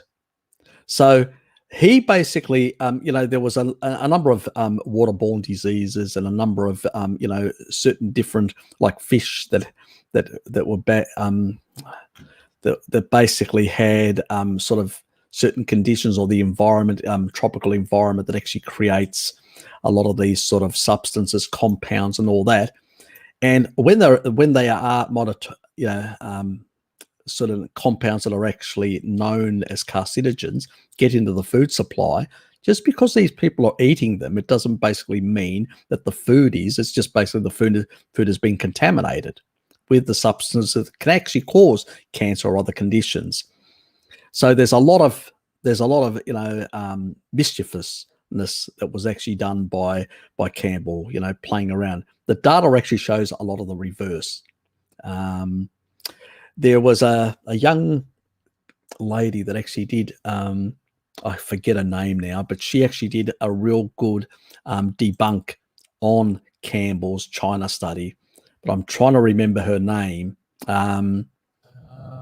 Is it? I'm not sure if it's the same one I'm thinking about, but I think it's the lady that wrote the book, The Vegetarian Myth, maybe. I think so. I think that's the same lady, yeah. And she basically debunked and actually showed that what Campbell was saying in his Denise Aminga, that's it, exactly. What basically he wrote in his actual book that he published was the complete opposite than what actually was in the blue book. That means the data, the raw data, actually showed the opposite in many cases. So that's why we call him a charlatan. That's why we call him basically a misanthropist. That's why we basically call him, a criminal, because when your own data says one thing and then you go away and write, because the China study is just basically, on a whole lot of regions in China and taking down data, raw data, epidemiological data of all these areas of what people ate, and also what were the prevalence of certain diseases and stuff like that. That's what it was. He went away and actually wrote a popular book called The China Study, because initially he was going to call it something else, and his publisher said, no, call it The China Study, and he changed it and called it The China Study. And he said things that were completely the reverse, 180 degrees reverse. So when you look at the raw data, it doesn't actually match what he claims in his, bestseller book that he sold. So the research contradicts, and the research was actually done, I can't remember whether it was 9 years or 10 years earlier when he published it, because he published in the 90s his actual China research, which it was something, I can't remember the name exactly what it was called. And then a decade later, he publishes the China Study, which is this book. And it completely is a 180 degree turn compared to what the actual research that he collected with his research group actually, implied. So it was basically a fabrication. His book is a fabrication of selective, data picking and ignoring some of the key findings in the epidemiology. It's still epidemiology, but it still contradicted what he was actually saying. So it's basically Ansel Keys quackery 2.0. Precisely. Actually, that's a really good. That's perfect. Actually, I like that. I'll use that. Thanks. That's I have a really my good way of moments. saying it. Yeah. Because basically, it is exactly that. Ansel Keys had 22 countries, and he picked only 6, and then 7. 7. But. Well, he called it the 7-country study, but he actually picked 6, and he included. It was like the control was, his make believe whatever thing, but. It's fraud. It's just criminal fucking misanthropic fraud. Because he wanted a linear line. That's right. But when you actually take a look at all these other countries, you've got a scatterboard. That means there is no linear connection. It's like the stuff you saw the video, the recent video that Bart did on the bullshit from the 7-Day Adventists. Same sort of bullshit. You had people that actually were eating more meat and actually had less all-cause mortality. And they were claiming that it was completely the reverse. Again, they were basically fabricating the data. They were fabricating their conclusions based on not what the data actually showed. And it's the same bloody stuff we see over and over again. And what do they call it? Adjustments. Basically fabrication. Because the moment you ignore the real data and you basically adjust it to your own biases, a lot of people don't know that they use this thing called the ORAC value. Most people have never heard about it. They actually have a list. I'm not kidding you. It's called, if you Google the ORAC value of foods, you will find a list that actually has all the different foods, including meat, with an ORAC value. They give meat a lower ORAC value. And they will give things like broccoli and all that a higher ORAC value. They ignore the anti-nutrients, they ignore everything else, and they just give it. And then when they make adjustments to their data, they're making adjustments in accordance to the ORAC value. So they say, this has got all these phytochemicals, this has got all these antioxidants. So they're not actually testing or proving that this food is actually good or bad or whatever. They're not actually, but they are actually saying they're ignoring the observations, because we know the people who ate less meat in that epidemiological study were dying at a higher rate. So the all-cause mortality was higher. But the risk, what they call the odds, which we call the odds ratio in epidemiology, but what they call the risk ratio, which is the same thing, that was much higher on the meat eaters because it was adjusted according to the ORAC value. You've got to understand the ORAC value, because all these charlatans basically say that a plant, they've got, you may have not heard, Wes, they've got this thing called the ORAC value, the vegetards. Yeah, academics. I know all about the ORAC scale. Okay. I know exactly. So you know the scale. It's bullshit. So basically, they value it basically on phytochemicals, on antioxidants, and all this sort of stuff. They seem to forget that some of this, in large amounts, can turn into pro-oxidants in the body, but they ignore that. But they use this sort of value bullshit, and they will basically then adjust the data in their epidemiology based on this ORAC value. They'll say, this person has got more of this, so we're going to adjust. And that is what adjustment is fraud, because they have not proven in the first hand that the ORAC values are basically sound. They need to prove that with clinical studies. There's no proof. So what they're doing is they're using this reductionist approach of valuing those and then adjusting the data. It's bullshit. And that's what's happened. And that's why all these epidemiological studies actually show one thing, and then they reverse their conclusions or what they say, their claims. So what's the funny thing that I'm missing? Oh, it's in Bart case server. Do you have Discord account? No. I don't.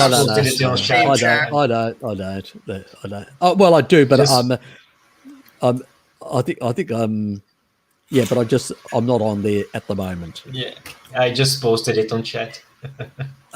That's not Fair all enough. I am. Good. That's not all I am.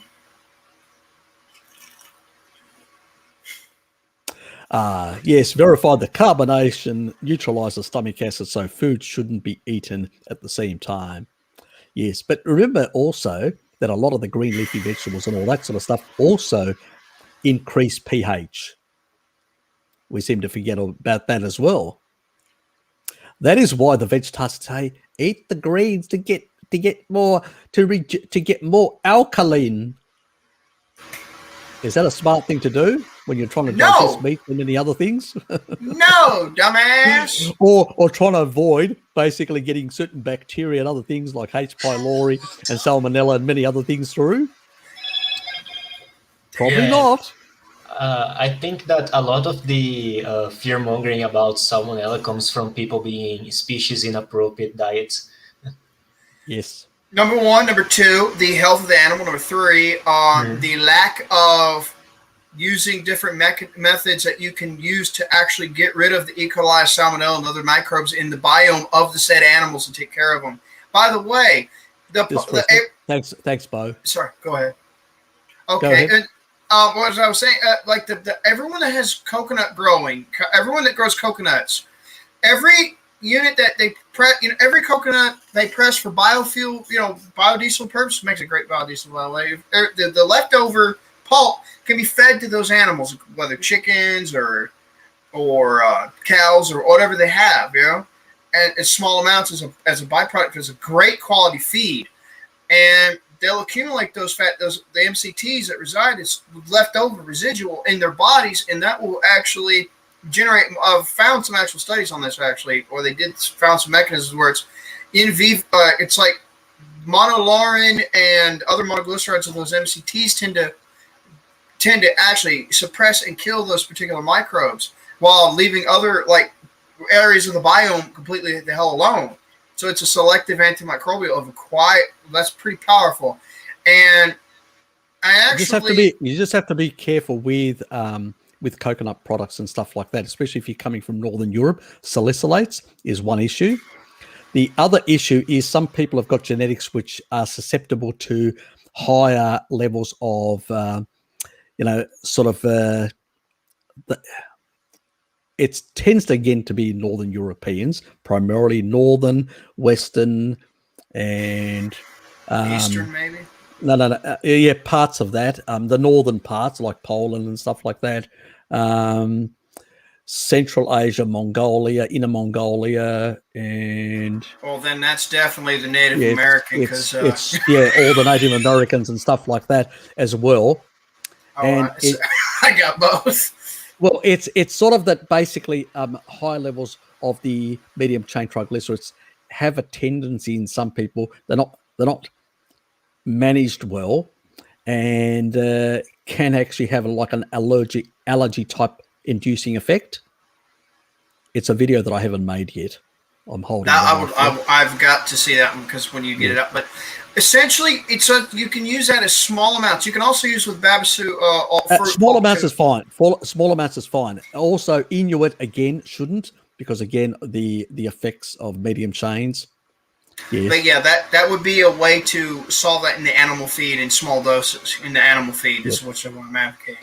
That would be a good idea. I didn't think of that. That's what I'm talking about. That's what I'm talking about. That'd be a good thing for the animal feeds, definitely.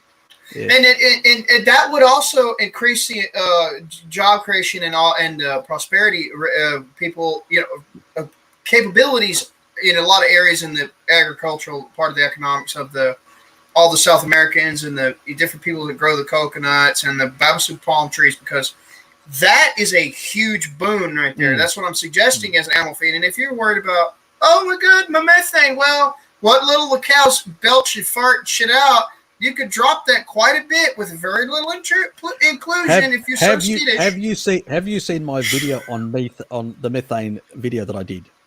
I have. I'm just throwing it out there for the fear mongering of the methane tards. We need to remind people that it is carbon. It's a different carbon 12 compared to carbon 13. and carbon-12 has been declining around the world, not going up. It gets recycled, but because we're actually got less ruminants today than we had in the 1970s, both domestic and wild, the carbon-12 has been going down globally. What's been going up is fossil fuels to basically grow kibble. That's what's been going up. C13, if those vegetarians really are interested in knowing that they are the main culprits of methane, increasing methane gases, not us. Let's just point that out to them. Yep, but watch him screech and flail in a wheelchair. Very nice. I just don't debate a lot of them anymore. I just nail them and make them screech with the truth. Yes, I agree. That's the best way of dealing with them. See how long they can last with in a brain fogged state. In terms of this one WJB722. Yeah, look, it's like everything, like iodine. I've actually, from my first video that I did on COVID, I actually said to people to basically gargle. It was actually in the comments exactly what to type. And the reality is that it's been used in Asia for a very long time, gargling, and it does reduce a lot of respiratory infections and stuff like that. Our biggest problem is that if it doesn't make money for the pharmaceutical industry, they do not promote it. Simple as that. That's the reason why we're not seeing these sort of solutions.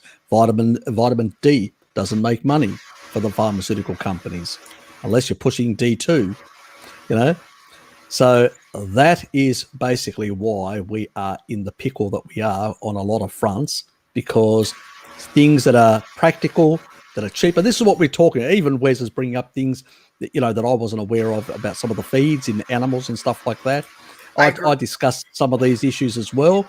And it's really important that because we have to have practical solutions for everyone. Carnivore community is small. And there's a whole lot of other people out there that we can actually engage with and give them other options as well. So it's very important.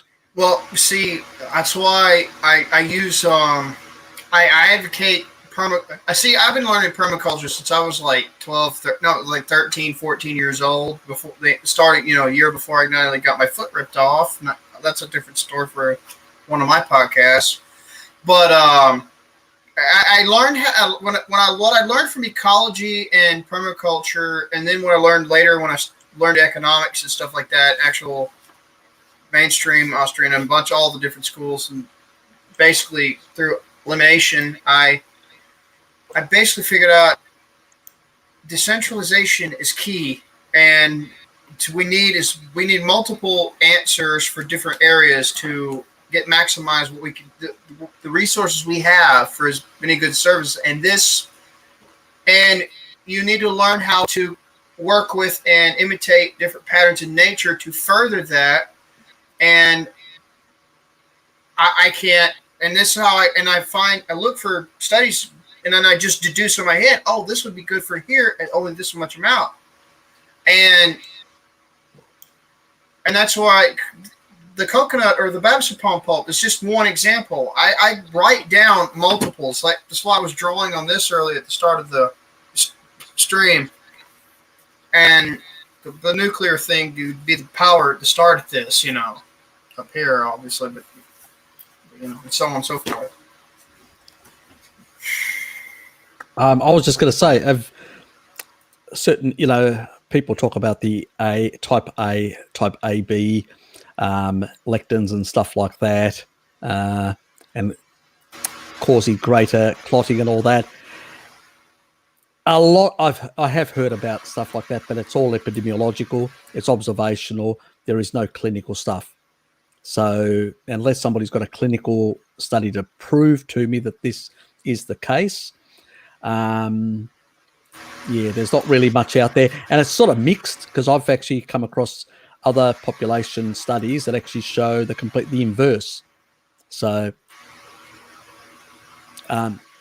very hard to comment on that sort of thing, because there's just not any good research.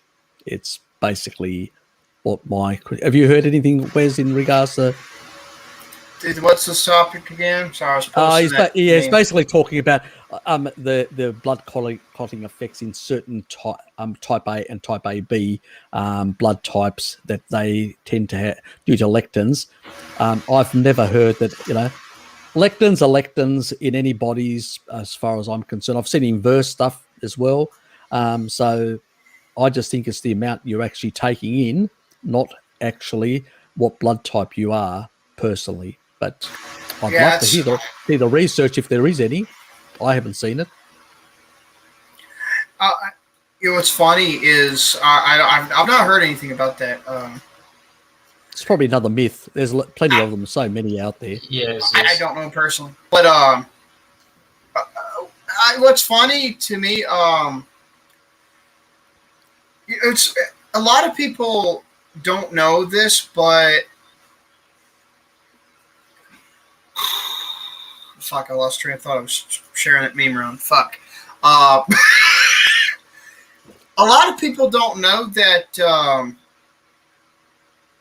when it comes to like diet, most of the dietary claims are epidemiology of the lowest tier. It's crazy how everyone. If I'm gonna run a fucking organization. If I'm going to do about dietary, I'm going to go to my first are going to be the pathophysiologists and then nutritionists and dietitians after, but I want pathophysiologists first. And then if I want virologists, if I want a virus studying team, I want virologists. I want the epidemiologists to be at the bottom. I don't want them to be up with the rest of the motherfuckers. That's for you, Blinky. Stop being a fag, Blinky Blanky. Your turn, Lukey. Give him the bird. Give him the bird. Don't you have anything else better to do? No, he doesn't. No. We're in Western Australia. They're all retarded over there in Western Australia. I'm glad my sister left the place. They're upside down. That's it. We live at the bordering of a meta clown world. We meta clown at times the way things are.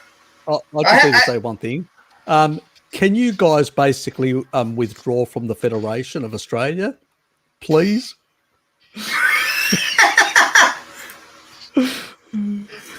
Somebody was talking. The British guy was like, "I don't want y'all being a world hegemon." I was like, "I don't want to be involved with y'all shit. I don't want to be involved in anyone's shit. I want everybody to leave each other the fuck alone."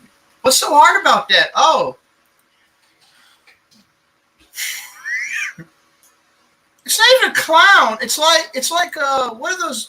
It's like a pedo bear van of clowns. It's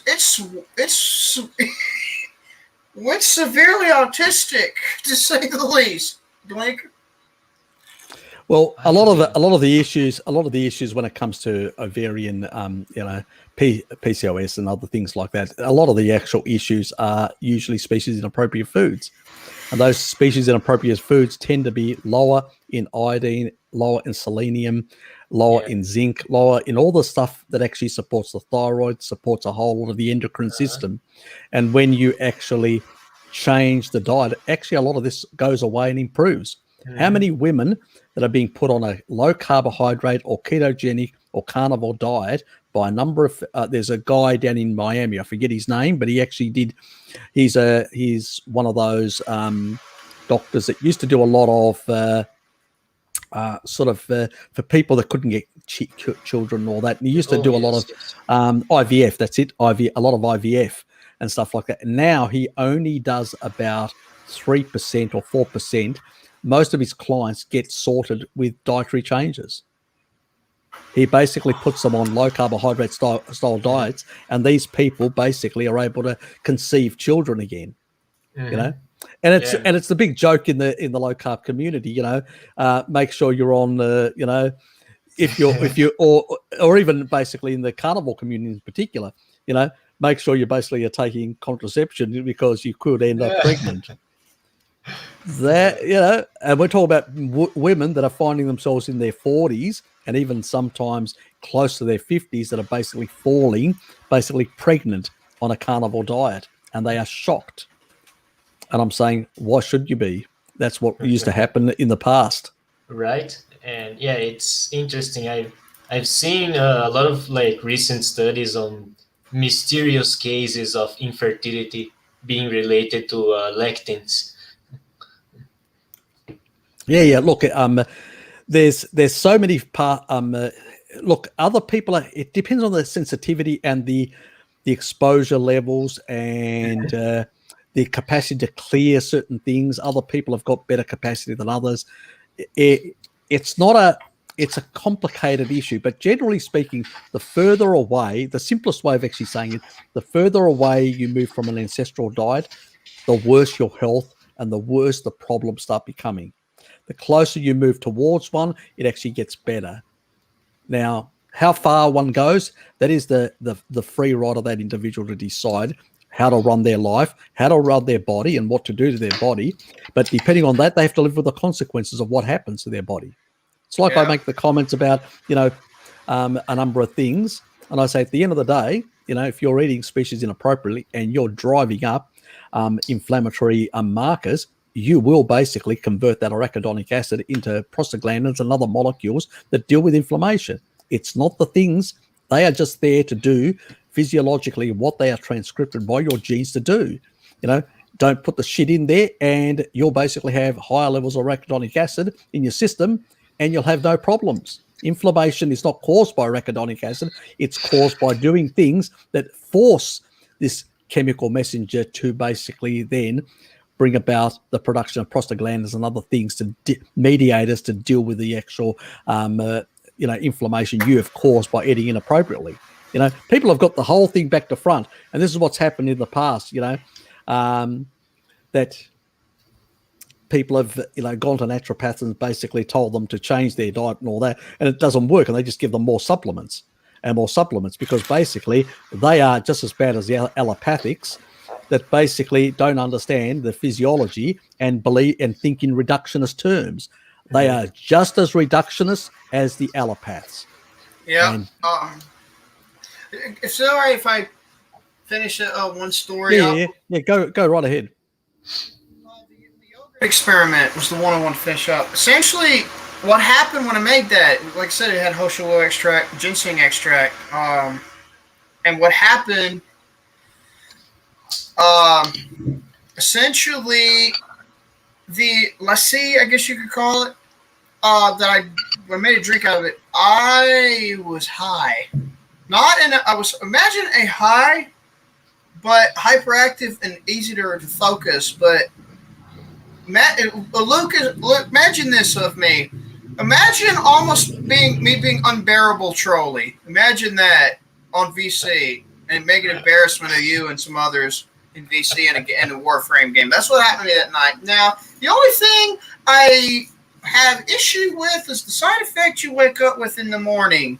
It is a horrible way to roll over and wake yourself up, if you get my drift. That's only... So I have the actual experiment recorded in a notebook and everything. And it was a very interesting experience. And I was reading off a website, Dom's Kefir website, where he did some tibicose and kefir fermentation with certain herbs, adaptogen herbs like that. Yep. And it made psychoactive metabolites and such. I'm like, I'm going to try this. I'm stupid enough to try this with you. And I did. And I got it recorded in the book and everything. It's reproducible. Not that I would advise it. I'm not giving advice. That'd be dumb. This is not advice for little kiddies to play around with these. No. Hell no. That first side effect should tell you it's meant for 18 and up. If you were to try it.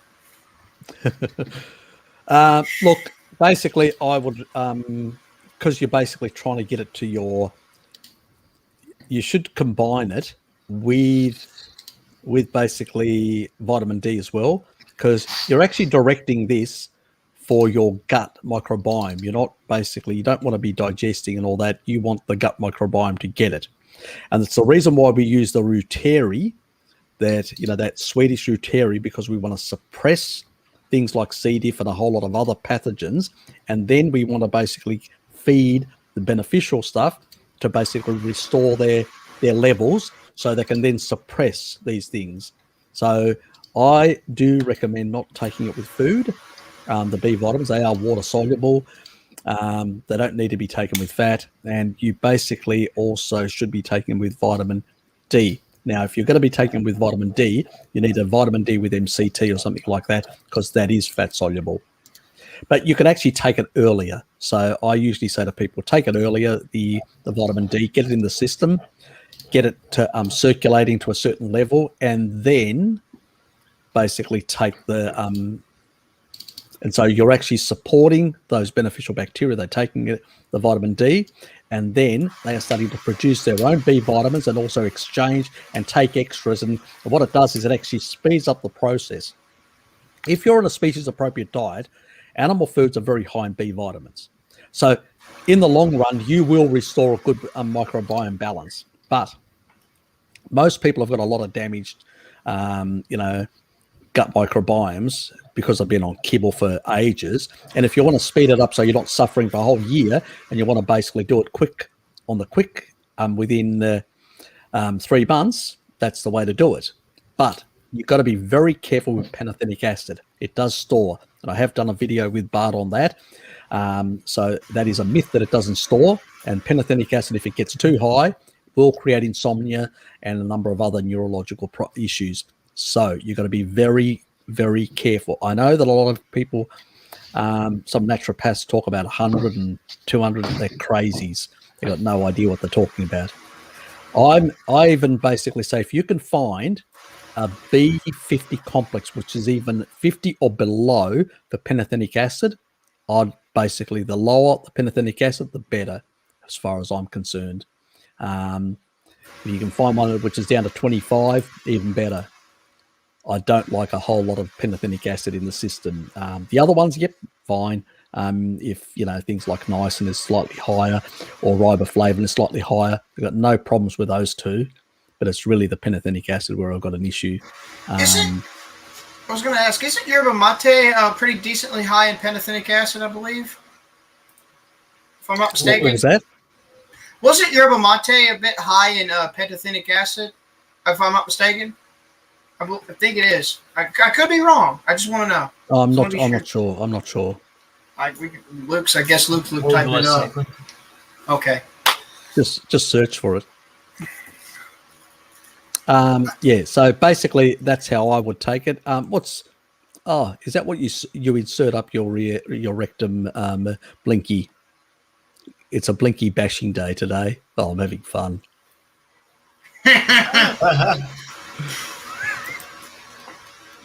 The other thing we was talking about the StreamYard just did a moved ahead. I hate StreamYard when it does that. Actually, it seems like it's high in thiamine. Oh, thiamine. Okay, I wanted to be certain. I wanted to know. I was trying to think which B vitamin was high in. Okay, thiamine is not a problem. Thiamine definitely is not a problem. But we don't use a lot. We only use about half the thiamine that somebody who on a kibble diet would use, as carnivores. And we get shitloads of thiamine, I mean, especially if you're eating pork products, very high in thiamine, very high in niacin. Speaking of that, I had to go when I was called away that third or fourth time. I had to go get a bunch of ground pork out that I got. I go to a butcher. I go to a butcher in the town the town I live near.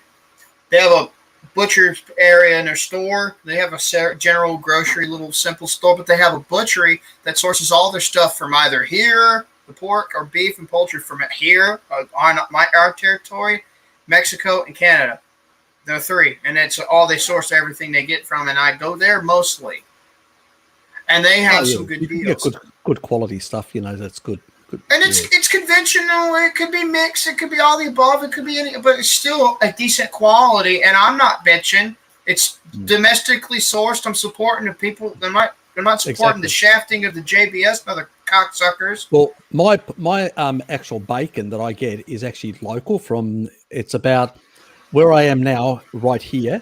it's about how far is Signet? God Almighty, 50 odd kilometers to the south or whatever. It's not really very, very far away. Probably a bit more than 50, but it's a small little rural town. It's sort of become touristy a bit because a lot of alternatives have gone down there because they want to get away from the big smoke. But there's a lot of producers that produce a lot of different organics and stuff like that. All our, like the Hobart, the Sunday market, which we've got a Sunday market as well. But since I've been doing these programs, I've been missing going down there. A friend of mine just sent me an email, said, "Oh, I got some grass-fed pork just a moment ago." He SMS'd me, and I said, "Well, I'm about to go live." I will admit, though, I do. But I do get some from the butchers, from basically the Signet butchers, and it's basically, but they smoke it. They've got a smoker down there, so they actually produce smoked. So it's only salted. Nothing else, no sugar, no nitrates, no nothing. It's just salted, cured in a traditional way and smoked. Mate, that is absolute divine. I sometimes eat it raw. I don't even cook it. Mm. You just want to rub them. You just want to rub them. Phoenix is going to clip this and make a video about it. That is not medical advice. That is where's his comment?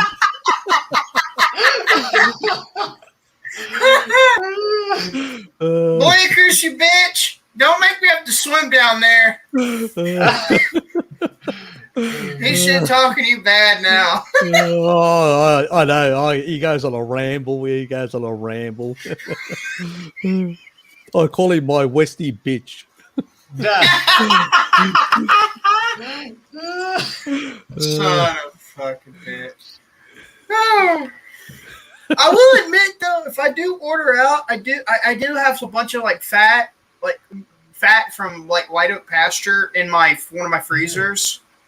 And I do have I gotta cook that pig fat down soon with the burner I got a front porch. I gotta make some lard soon. Stock back up. Yes. Well, that's why Wes, myself, we use Proton Mail, which is basically out of Switzerland, and it's encrypted.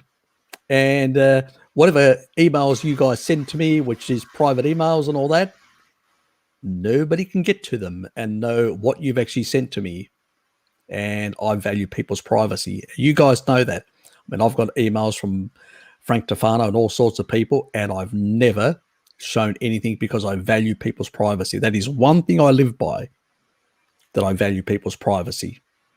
I do the same. It's just a lot of times people I've been stalked for a year and a half by some twats, and they tried to fish for the quote unquote dirt, but when they did that, they invaded my privacy. I said, "Okay, asshole."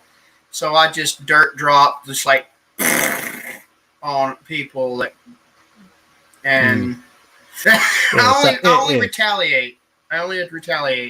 Oh, look, I can understand. Those sort of circumstances. It's, if somebody's basically putting out stuff, then you may be forced to. But I try to basically avoid getting to that stage. But it depends on the person as well. Some people can be very nasty. It's just the unfortunate thing. I haven't had that sort of personal experience myself at this stage, anyway. I don't know how, but I bring the worst out in some bitches. I do not know how. I don't even try. Okay, I think Luke can vouch for me at times. Some of the shit he's witnessed. Sometimes it's intentional, but a lot of the time it's not intentional. And I don't know how I do it. I just have him going at me. I'm like, that's part of your magic, Wes. We have no idea, Shell. No idea. Hey, Foilhead. Blinky 8-bowel bird. That's my theory. fucking I cray. saw a Dr. Paul Saladino in the chat. It surely was someone with a fake account, but that was funny. Probably. That's Yeah, obvious. I It's would- a troll. I would say it was have we got any dislikes? Maybe not. Did we get any dislikes? Dr. Honey.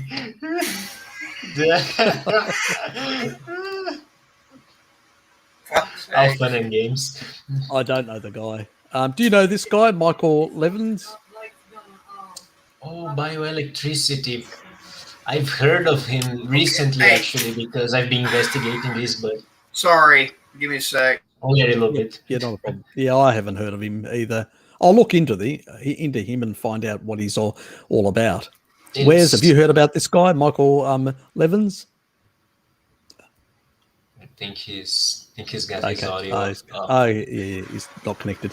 Have you heard of this guy, Michael Levins, out of Turf University? I haven't.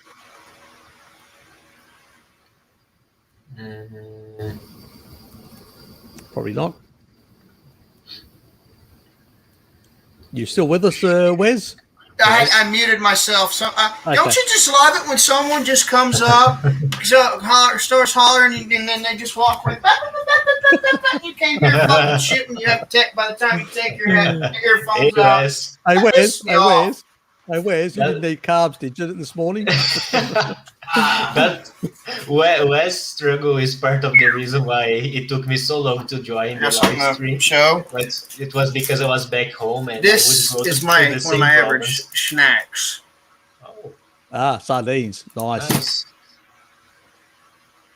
And I have to say that I do use sardines as a snack as well, occasionally. mine's So it mine's every Yeah, couple they days. work well.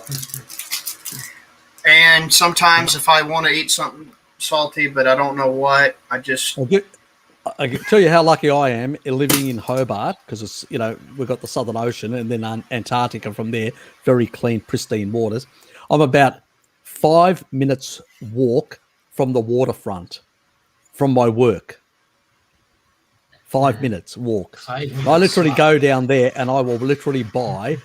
I get some oysters and all sorts of things, and the guy's just there, just opening them up at the moment, Wow. and I just get them fresh, then put some lemon juice. I'll sit outside and just eat them raw. And I always get sardines down there. He's got octopus, he's got calamari, squid, and all sorts of things. So I buy different things, and I will basically get like sardines, really about that long, So Wes can see. I mean, it's sort of about that long. So really long, thin ones. We have a different varieties that are around, and I'll just basically cook those up, and those, with a bit of lemon juice on, absolutely beautiful. another. So I love what I love to do is when I get a wild, like actual wild salmon, or I get wild tuna or something like that, and what I do is I tend to use blackened season. I'm from Coon-ass country, so we have the blackened season. Chef Paul Prudhomme for the Yankee pronunciation, and he invented the cooking method, and it's very popular in my household. I do it to salmon, but I don't do it quite as long as he would advocate because I don't want to burn my seasoning up. But something else I wanted to show. Have any of you ever tried this? Damn, where are you? what is that? I can't see it very well. Let me try to adjust the camera a little bit.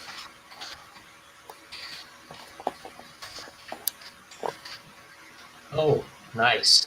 Pork liver. Okay. Confit. No, I haven't. It's different. It's very different. Not gonna lie. Look, It does have a lot of cognac in it. Okay, that would make it different. I mean, I get liver pate down here, but sometimes I also get French liver pate, and that's fairly. It's locally produced. It's not because it's one of those things with liver. It's very hard to export and import, without a lot of preservatives. Oh yes. So it is locally produced here in Tasmania. So It's Ooh. usually produced and then sold over about a couple of days, and you basically get it the moment it comes out. That's when you get it. So Yeah, you guys reminded me I need to stop being so hesitant and actually try liver again, because it's been, I think, I I don't actually, know, I maybe actually, several I actually years. love like thin strips of like cheese, and I will actually stick a large piece of liver on it, sort of pate, and I'll actually have it like that rather than like Oh, people used to do biscuits and stuff like that. sure. And that's how I do it. I cut them into thin strips, and I'll actually just grab a Oh, whole lot of pate on it and have it actually like you would. So there's always options that we can use to get. nice. Another cool thing too is what I do is if I can't hunt or whatever, if I don't have enough ammo or whatever, I don't hunt with a bow. I need to learn, but still, if someone else that hunts, I say, hey, give me the heart and the liver and the bones and whatever, I tell them like, hey, give me the liver, the heart, and the bones, and let's see if I can saw that bitch in half, because that marrow is just. But I will recommend though, certain areas of the world, the deer liver will have a different taste. Like the greenery they feed down here, it's very got that musky punch to it. But It's also the soils. It's also the soils and minerals. Yeah, the mineral ratios and all that in the chemistry of the soil. Because we have a lot of Texas red clay as well. So. Yep. And irony is really on top of that. So on top of that muskiness. So, yep. But what I suggest is a little lemon juice and a little bit of yogurt weight in water, just to soak for a little while to tame some of that down. Not too terribly much, but tame it down just a little bit. So you can, and it'll be more palatable, and it'll actually be decent. Because I'm the only fucker in my household that'll eat liver. They're like, Savage, they say you earned that last name. I was like, what? It's just fucking liver. Yeah, it's pussies. Let's be honest. I grew up consuming liver and consuming a lot of organ meats because that's what I was fed, and so for me, I abandoned them in my young, in my 20s. And a lot of this sort of foods, to my detriment, obviously. 25 years later, I was having my heart ripped open, my chest ripped open, and my heart being surgically intervened on. So, yes, exactly, bypass surgery, double bypass surgery. So, yes, that's what happens when you eat species inappropriate foods. Yeah, and you set yourself up for that. Yeah, and. Yeah. So basically, for me, once I started moving back to those foods, that's how I slowly but surely, with a few biohacks, restored my health. Because the reality is, even when it comes to MK4 and when it comes to a lot of things, your body is not an ancestral body. You haven't been born in an ancestral diet, lived right through with no mitochondrial damage, with none of this, high deuterium foods. We're talking about like the Maasai, they're out in the sun continuously. An 80-year-old can outrun Mary up a hillside. Not many 80-year-olds can do that with somebody who's fit like her at her age, in her 40s. And she's on a species appropriate diet, but that's how much damage she did to her body for the last couple of decades, and it's the same thing with me, So the level of damage is going to take you slightly longer, because a lot of people expect, rapid healing. Well, no, the major things do sort themselves out. The things that are really pronounced, they can take a few years, a decade or more before you start seeing results. For me, it took me a while before my body started functioning better. I had a lot of oxalate dumping. I had a lot of things that actually I went through, massive gut issues, massive, flare-ups of, pancreatitis or things like that. I had all sorts of things. You name it, I had it. Headaches that would not go away. So I went through quite a bit of hell in the last decade before I got to this stage. And the more I got rid of plants, the better I was getting, So for me, it was an easy sell. Let's put it that way. What's interesting with me is what got me. See, I used to be over 290 back in 2011. We're talking, so like over like in the 290s, 5'8". You're short, stocky build. You're gonna have a set of titties on you, boy. So I was chunky, all right. Yep. But from mid to late around after sometime late 2011, after my dad died, so when my weight loss journey started, and from then to 2017, what I did was I cut out a carb. Every calorie carb I cut out, I replaced with a meat, fat, seafood, and a plant that I could tolerate decently. And that gradually started making me, gradually whittle at my weight over time. And I went from that to now I fluctuate between 210, my 210s and my 190s now. I tend to stay down in that range now. Been that way since. I mean, as I've said to people, the quickest way is basically you still need some fat in the diet, but if you cut like the old bodybuilders used to do, you up your protein. Initially, you basically up your protein, get rid of all the carbs. You go zero carb, up your protein. That means including dairy. Sorry, but that's the reality. You cut all that sort of back, and you basically just do steak and eggs, pretty much. And you cut, and that's how they used to cut in the old days. And that's why they were lean and muscular. Now, unfortunately, because they're using insulin and all that sort of stuff, that's another myth. You don't need insulin to build muscles. They end up becoming muscular fat. That's basically it. So my video next week there will be a video coming up on about basically, do you need carbs to build muscles? That's coming up as well. So there's that one. So that's going to be a bit, And then there's a couple of others. I'm actually going through a bit of a process at the moment for the repeat nonsense and all the sort of bodybuilding and that sort of community. Some of the nonsense is in that community and what they're talking about. And I'm trying to get as many of these videos out because next month there'll be the anti-vegan, the myths and falsehoods of veganism.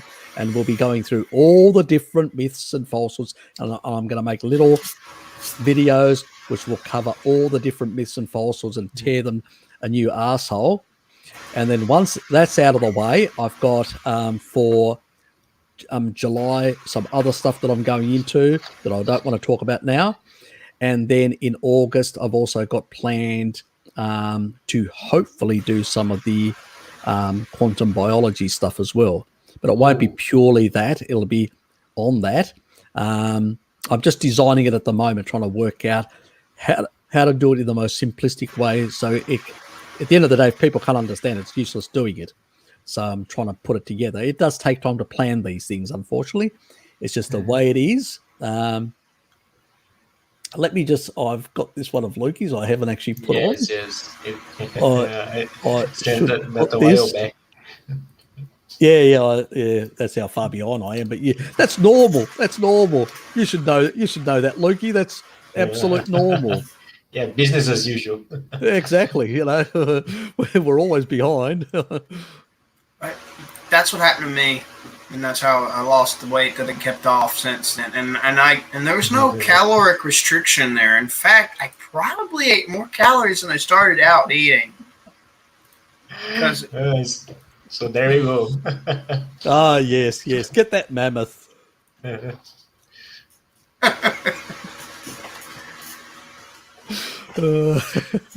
sent that to a few amigos and some other circles I'm in, and I got a few ha-has. I got a few hee-hee-XTs out of it. Nice. Got to get a few laughs out of this crowd. Look, grains usually core. It's a funny thing with grains. Generally, grains don't actually increase pH. Actually, they actually tend to lower it generally. Wow. So they are acidic food, unironically, if in that sense. But that is basically when you're actually doing sourdough and all that. There are differences. Okay. And you've got higher acid-loving bacteria. There is a certain change in those traditional type grain foods that basically don't actually cause a higher pH. Now, the modern stuff does, and the reason is because it combines a whole lot of other things that tend to have the opposite effect, or at least have a neutral in some respect. And then a lot of the studies that actually talk about this are all epidemiology and confounded because there are other plants in there. You tell me which one is actually the driver. So pretty much none of us know because we haven't any pure studies. This is the problem when you do these sort of things.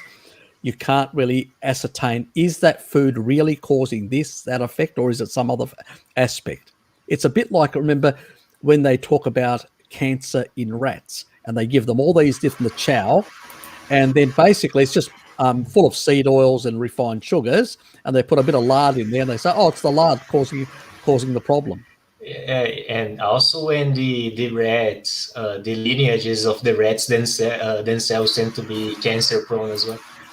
But remember the actual one that I actually did? Remember the little video that I did on PUFAs recently that I actually showed the rat that was just given bacon, nothing else, just bacon.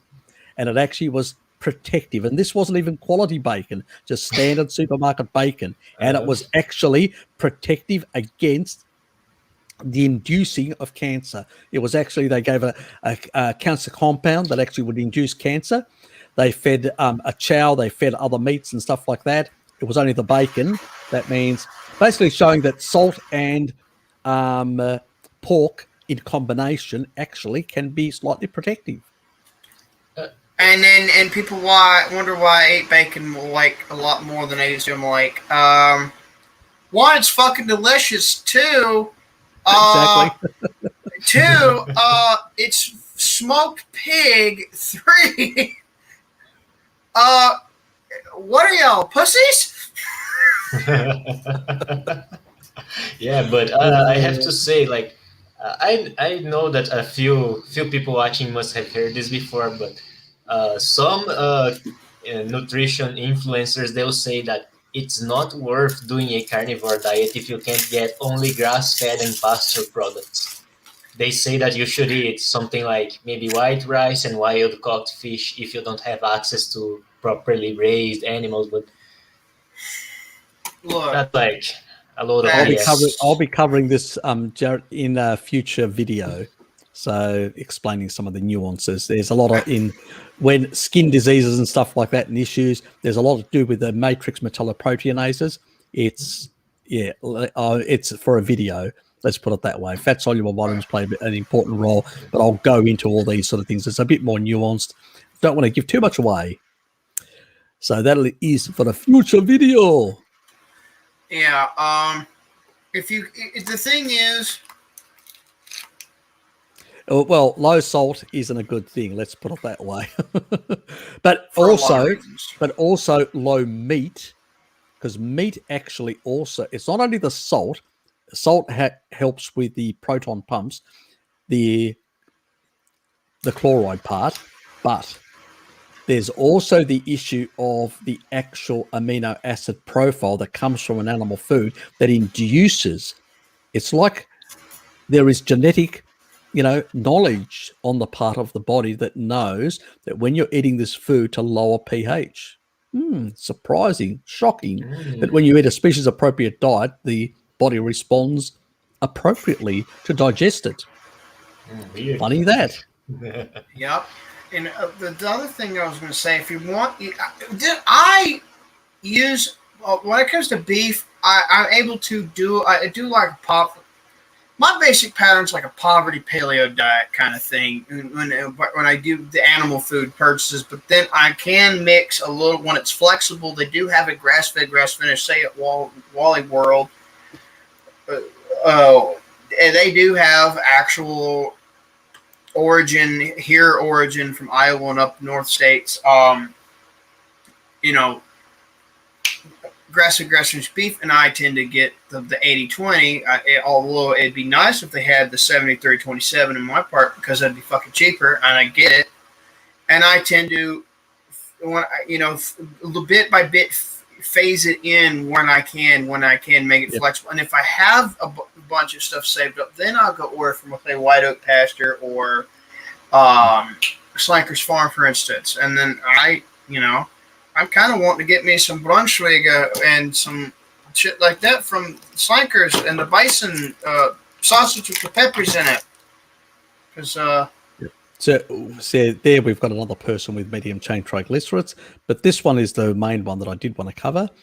Jared, have you looked at my videos on the PUFA stuff and all that? He's got several. I've got several on that. You've got to look at them. Go away and look at them. Please. And you'll understand why these people are talking shit. I quit watching Radadino because of that. Because I'm not trying to shit at Hawking, but he's good for pushing for organ pill cells and whatnot, which is I argue is a good thing to shill. I argue, I have a standard. But when it comes to actual nutritional information, you're going to learn more from Mr. Serpanos here or Mr. K, or, on average, you're going to actually learn more when you actually sit back and listen to them, or put some headphones or earbuds in and listen to these guys actually talk while you're doing something, because you actually will learn that these guys are actually competent and actually know what the fuck they're talking about. Thank you. You're welcome. I mean, as I always say, when it comes to autoimmunity, most autoimmunity is actually driven by vitamin D deficiency. If you look around the world, high vitamin D levels, when you actually fix vitamin D levels, when we used to go out, then there are also certain things which we may not be getting sufficient nutrients that sometimes can actually exacerbate it. They don't cause it, they exacerbate it. There's a difference. But your immune system is full of receptors, of vitamin D receptors. If you're basically not regulating your immune system, it starts doing funny things, especially in an environment of species inappropriate foods. That's where a lot of this is being driven. And when it comes to PUFA, pork PUFA is stable. You have to cook it in order to get even some oxidative products or aldehydes. You have to cook it for 35 hours. Check that video of mine that I cover that. Otherwise you only get trace stuff. And if you're in a low inflammatory state, all oxidation of any food will cause some level of inflammation, some level of reactive oxygen species. But if you're in a low insulin, low inflammatory state, glutathione is upregulated. It keeps on refreshing the vitamin C and vitamin E, which you don't need as much because they will get refreshed. And they will basically electron down to the fatty acids and prevent them being, rogue, pro-oxidants in the system or causing any excessive reactivity, you were going to say. May I also... We can't hear you. Which also is an antioxidant you produce. Wes, you went quiet. Say that again. Can you hear me now? Your audio's gone. Son of a bitch. How about now? Still not. Yeah, it's muffled. How about now? Okay, now better. It's fine. Okay, well, what I was saying is, may I also add that you have the antioxidant enzyme that your body produces, SOD, as well, which goes into this as well. Superoxide dismutase, yes. And this magnifies the antioxidant capacity already. Basically, yeah, exactly. Our intracellular antioxidants are the most powerful, potent, things to basically deal with oxidation. And if you're eating species-appropriate foods that are not damaged, they haven't come out of an industrial refinery, all the studies that these people point to is all seed oils. They're high in deuterium that do mitochondrial damage, and they're high in aldehydes and oxidative primary and secondary products. and that's the studies that they are basing on. They're not basing on animal-based foods at all. Here's another interesting one, folks. If you want, this is what I do. If I want a piece of chicken every once in a while, I do have my little pork rind and coconut flour bread when I want to. But if I want to, I just get my little KFC copycat season I make from scratch. I dry brine it into the chicken I want to cook, and then I take that and I fry it and lard it, and I keep it at 300 at highest, and then just let it do its thing, and it works. It's beautiful. I mean, exactly. I have chicken once a week on a regular basis, up to 500 grams, which is, I need to do the conversion. You guys that are not on the metric system. So that's about around about 18 ounces. Yeah, okay, so 18 ounces. That's a good feed on chicken for a day. 2.5 cups. I'll have a few other things, but that's a like half a chook, pretty much. A big chook. Sometimes it depends, but I usually have that amount. Sometimes in a day, sometimes less, sometimes more. Depends how I feel, how much I want on the day. But I can tell you, all you'll do is basically increase your arachidonic acid levels in your body, and that's it. You're not going to basically be inflamed. And actually, arachidonic acid, even some bodybuilders use it because they know it's really good for them. So unfortunately, that's for another video. Let's not give them too much. They can wait. They can wait. We can't give bloopers away. We can't be giving spoilers. I meant. Yeah, exactly. Okay, but I think that my thinking was right then. But go ahead. Yeah, look, our diet is the most species appropriate. Every single bullshit that these repeat boys or other people are talking about is completely the opposite. They talk about methionine being bad, some of these people. Then, when you look at the literature, it's not the problem. It's the derangement of basically your methylation system. And then they use epidemiology and they go, oh, look, it must be the meat. I mean, for fuck's sake, where in God, how do you basically come to the conclusion that it's the meat when you haven't even demonstrated a mechanism?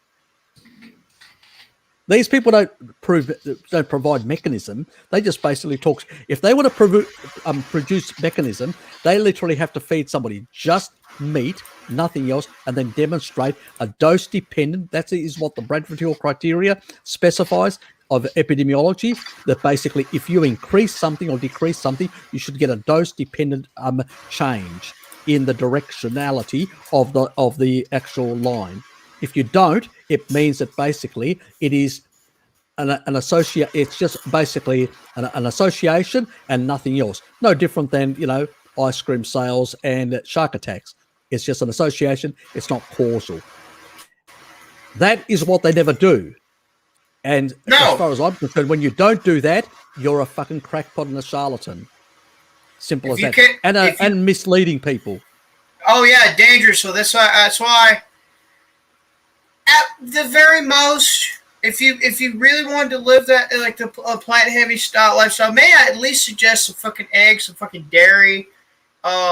If you're gonna fucking look at how to minimize plant toxins, there's the Healthline article I could link you, and there's 2 books you can find on Gundry. And I'm not that big a fan of his work, but when it comes to lessening plant toxins, he actually is right about that.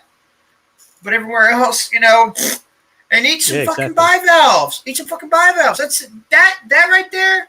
And the butter, that bare minimum will actually keep you sustained and doing these things.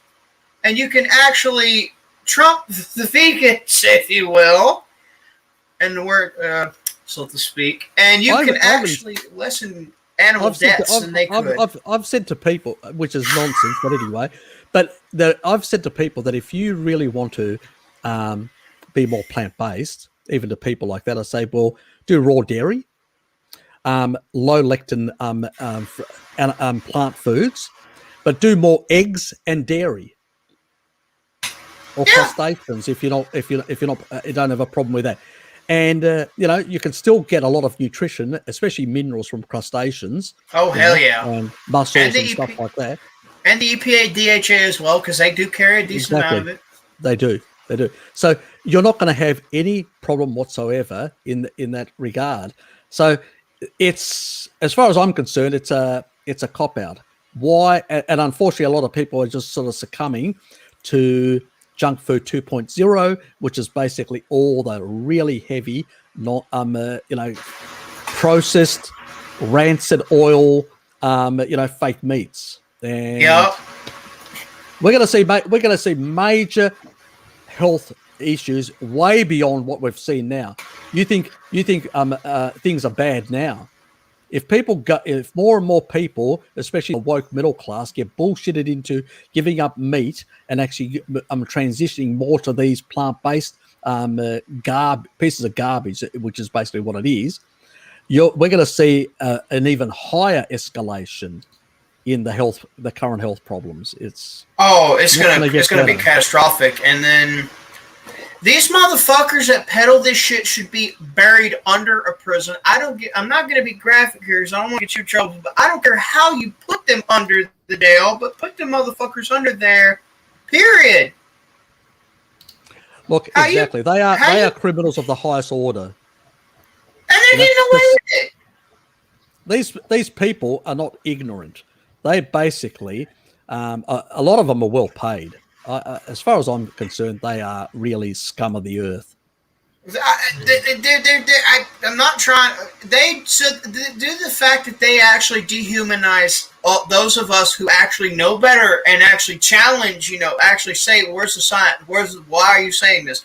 I basically when you dehumanize someone, when you, on a whim, for whatever reason, if you're the first one to do it, you are exhibiting the quality of a subhuman already. This is the funny thing here, Rat Boy. Too dairy fearful. I mean, how crappy is that? I mean, you've got a whole lot of Maasai that are drinking raw milk, not a problem. Multi-generational. You've got people like in the Swiss Alps. You've got people in Icaria, in other parts of Greece in the mountainous area who are pastoralists, like my relatives, who are basically multi-generational, be consuming raw dairy, and none of them had any health problems until we started fucking up with the traditional food supply. So this is the madness. I mean, why have we got leaky gut? Well, if you basically are putting a whole lot of lectins and you're not putting raw milk in there, you're not mitigating that on the one hand. If on the other hand, you're vitamin D depleted, well, the tight junctions aren't going to be tight, are they? If you if you're eating a whole lot of glyphosate and crap like that, which is an antibiotic, and it's been proven because actually Monsanto has got a patent. Monsanto got a patent as an antibiotic. Yeah, it was the very first one. Yeah. So basically, they know what it is. So it's like taking antibiotics every day. Well, what is it going to do to your gut microbiome? It's going to fuck you up. Exactly. How does it surprise people? I just wanted to say, again. Yeah, but people often talk about, especially I think a lot of anti-dairy people in general, but vegans, they love to show this graph of God. see, 80. There is the graph of look, 70 to 80% of the world is lactose intolerant. So what? Most of the people that consume dairy don't have symptoms. Guess what? They don't have lactase persistence as well. They don't have it. I know, exactly. You know why? Because in raw dairy, you've actually got the lactase enzyme, which is one thing. Mm-hmm. So you don't. It's only basically those people probably can't tolerate large amounts compared to other people that do have but at the same time, I haven't come across anyone that basically has any severe, really severe or anything like that, who is consuming raw milk. Yes. Pasteurized, yes, many. Mm-hmm. But raw milk, no, because And it depends also the animal, and there are differences in the amount of the lactase enzymes and all that. Enzymes are very important. The age of the person, because the older you get, the proteolytic enzyme sort of production declines to some extent. And that's why I say, as you're getting older, you should include some raw elements in the diet for the enzymes, the proteolytic enzymes. I got a good one. I can get it at any of the stores I go to. But I got another block not a few days ago. I have got some more raw milk Lukegear cheese, which is fucking, yes. Hey, don't nut on camera. We don't need that. Oh god, I just realized Phoenix is going to clip this shit. Oh god. Yes, he is. But yeah, God. I have that. That's what cheese does to you. I gotta get that steak. I had dry brine with some garlic and cayenne and stuff, which I really like. I haven't cooked it. I've just dry brined it in that season and let it infuse. It's been frozen for a really good while, and I'm just gonna have a little bit raw and then cook the rest rare and have it while it's in my hand. Yeah, I think that a combination. A lot of people sort of. I know. I've been trying to encourage Bart to try and get a bit of dairy. A bit of raw type foods into his diet. He has a tendency. He likes things really well done. Even Pim's mentioned that to me when I've had a private chat with her. And that makes me want to cry. Yeah. It's a struggle, She struggles because she likes actually some raw foods or things that are basically raw, like rare cooked, and he sort of moans about it's not cooked enough and stuff like that. Look. Okay, go ahead, Luke. You first, please. It's it's funny. Like my mom is pretty much like Bart as well. And the thing is, when I first tried, basically just blue beef, just seared on the outside, but basically raw inside, it was because my dad made it for me, and I tried it, and I was like, what the hell has mom been feeding me all these years? This is so much better. But the thing is, my bad experience with liver is actually because of that. She was disgusted by it, so she overcooked it, and it just made the flavor really pungent and. You can overdo it so easily. Yeah, right. A lot of people sort of overdo. I mean, I have another sort of with liver. You can combine them, but with rosemary, it actually changes the taste completely. Yes, it does. Same. It's same with thyme as well. Yeah, and it's a Greek thing. Greeks use thyme and rosemary for that. I forgot what the Native Americans would do when they ate liver. Well, if they weren't cooking it, because usually they would the chieftains or the first ones to kill the thing tend to be the ones that got access to the liver. They would just basically, like Sverige and Milk Jar would do in front of the vegan protest. They just chow the whole thing down, then just go to sleep under a tree afterwards.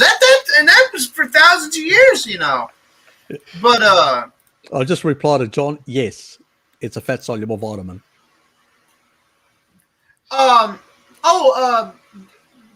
WJB 722 asked about if there's a reason to worry about the pollution regarding seafood. I wanted to answer this one too. Go right ahead. Oh, thank you. If you if you get sustainable fish wild caught from pristine waters, and you can get third-party verification on this stuff, right?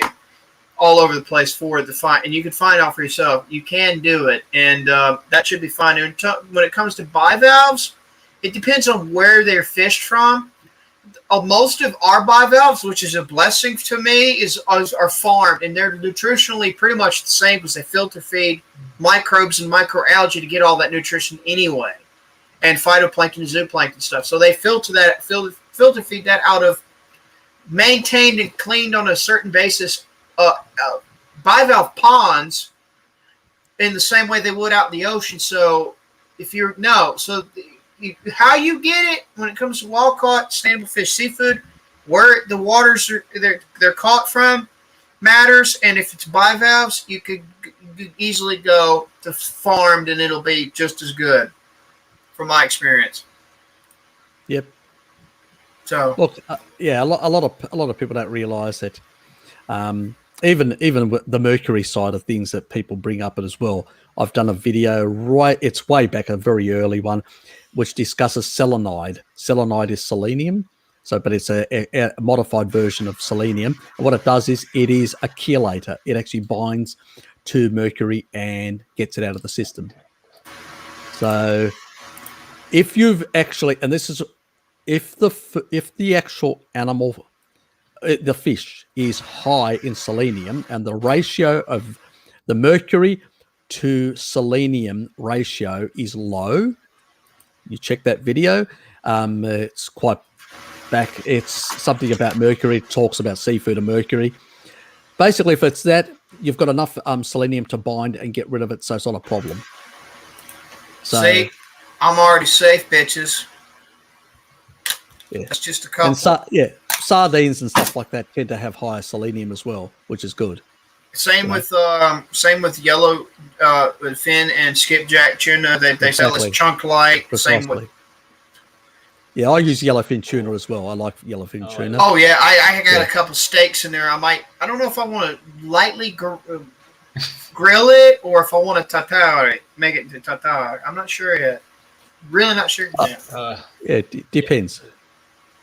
Depends how you like it, you know. I like it both ways. I like it raw, and I also like it, and grilled. Okay. Like, that's why I'm having a hard decision about it. Oh, you can always have it both ways. That sounded wrong. Yes, it did. Something Blinky would say. I had to bring you in, Blinky. I couldn't help myself. Sorry, Blinky. But no, not really. No, not really sorry. Fucking piece of shit stuck in my ear. Piece of shit stuck in my ear. While we're clowning tonight. I always catch people off guard with the horn. I just want to say, Harry. Okay. No, go ahead.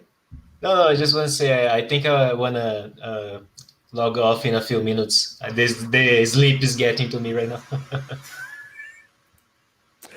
Yep, that's fine. Yeah, for me, I'm not going to head off as soon as he will, but I will be filming my own episode of one of my podcasts after hanging with you for a little bit more as well. Because there's a reason why I do the cod liver oil.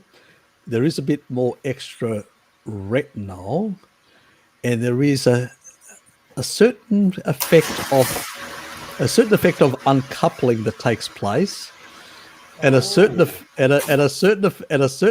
in winter, and a certain effect of retinol and its effect on basically brown adipose tissue. So look, in winter, it's actually really hard. If you're in summer with a lot of warmth and all that, it's much harder to basically beige your white tissue or to increase your brown adipose tissue. But actually in winter, it's much easier. And the extra retinol and I do take vitamin D to supplement that, to balance that, or go to the tropics once a year as I used to in the past, or twice in the winter. But the other main thing is because basically it increases uncoupling at the mitochondrial level, and it increases brown adipose tissue effects. So it basically has that effect. So the cold in combination with the extra retinol is what I'm sort of using it as more of a biohack that I haven't really discussed in that regard. Yeah, we can't have that spoiler neither. Okay. But still, I went and got one of my fish stashes I have over there, because I have my botarga, I have a lot of my other fish, seafood in tins and stuff like that in there. Plus I got a box of herbs for root beer and other soda beverages I'm going to make scratch. But this is what I wanted to show. Plus, I also got a King Oscar bundle pack that has the pepper and bay leaf fusion as well, which is nice as well. Yes. And I do have an interesting one. I don't know whether I'm going to do it this coming week. I may do it. I may do it the next week. I don't know. So on sulfur, something that we did discuss about depletions and stuff like that, and how really it's the actual opposite. But I'll get into that. That's for another one. It's the amount of myths and the amount of bullshit that the veg-tards, the repeats, and all this continually perpetrate against a lot of, but the general population is just endemic.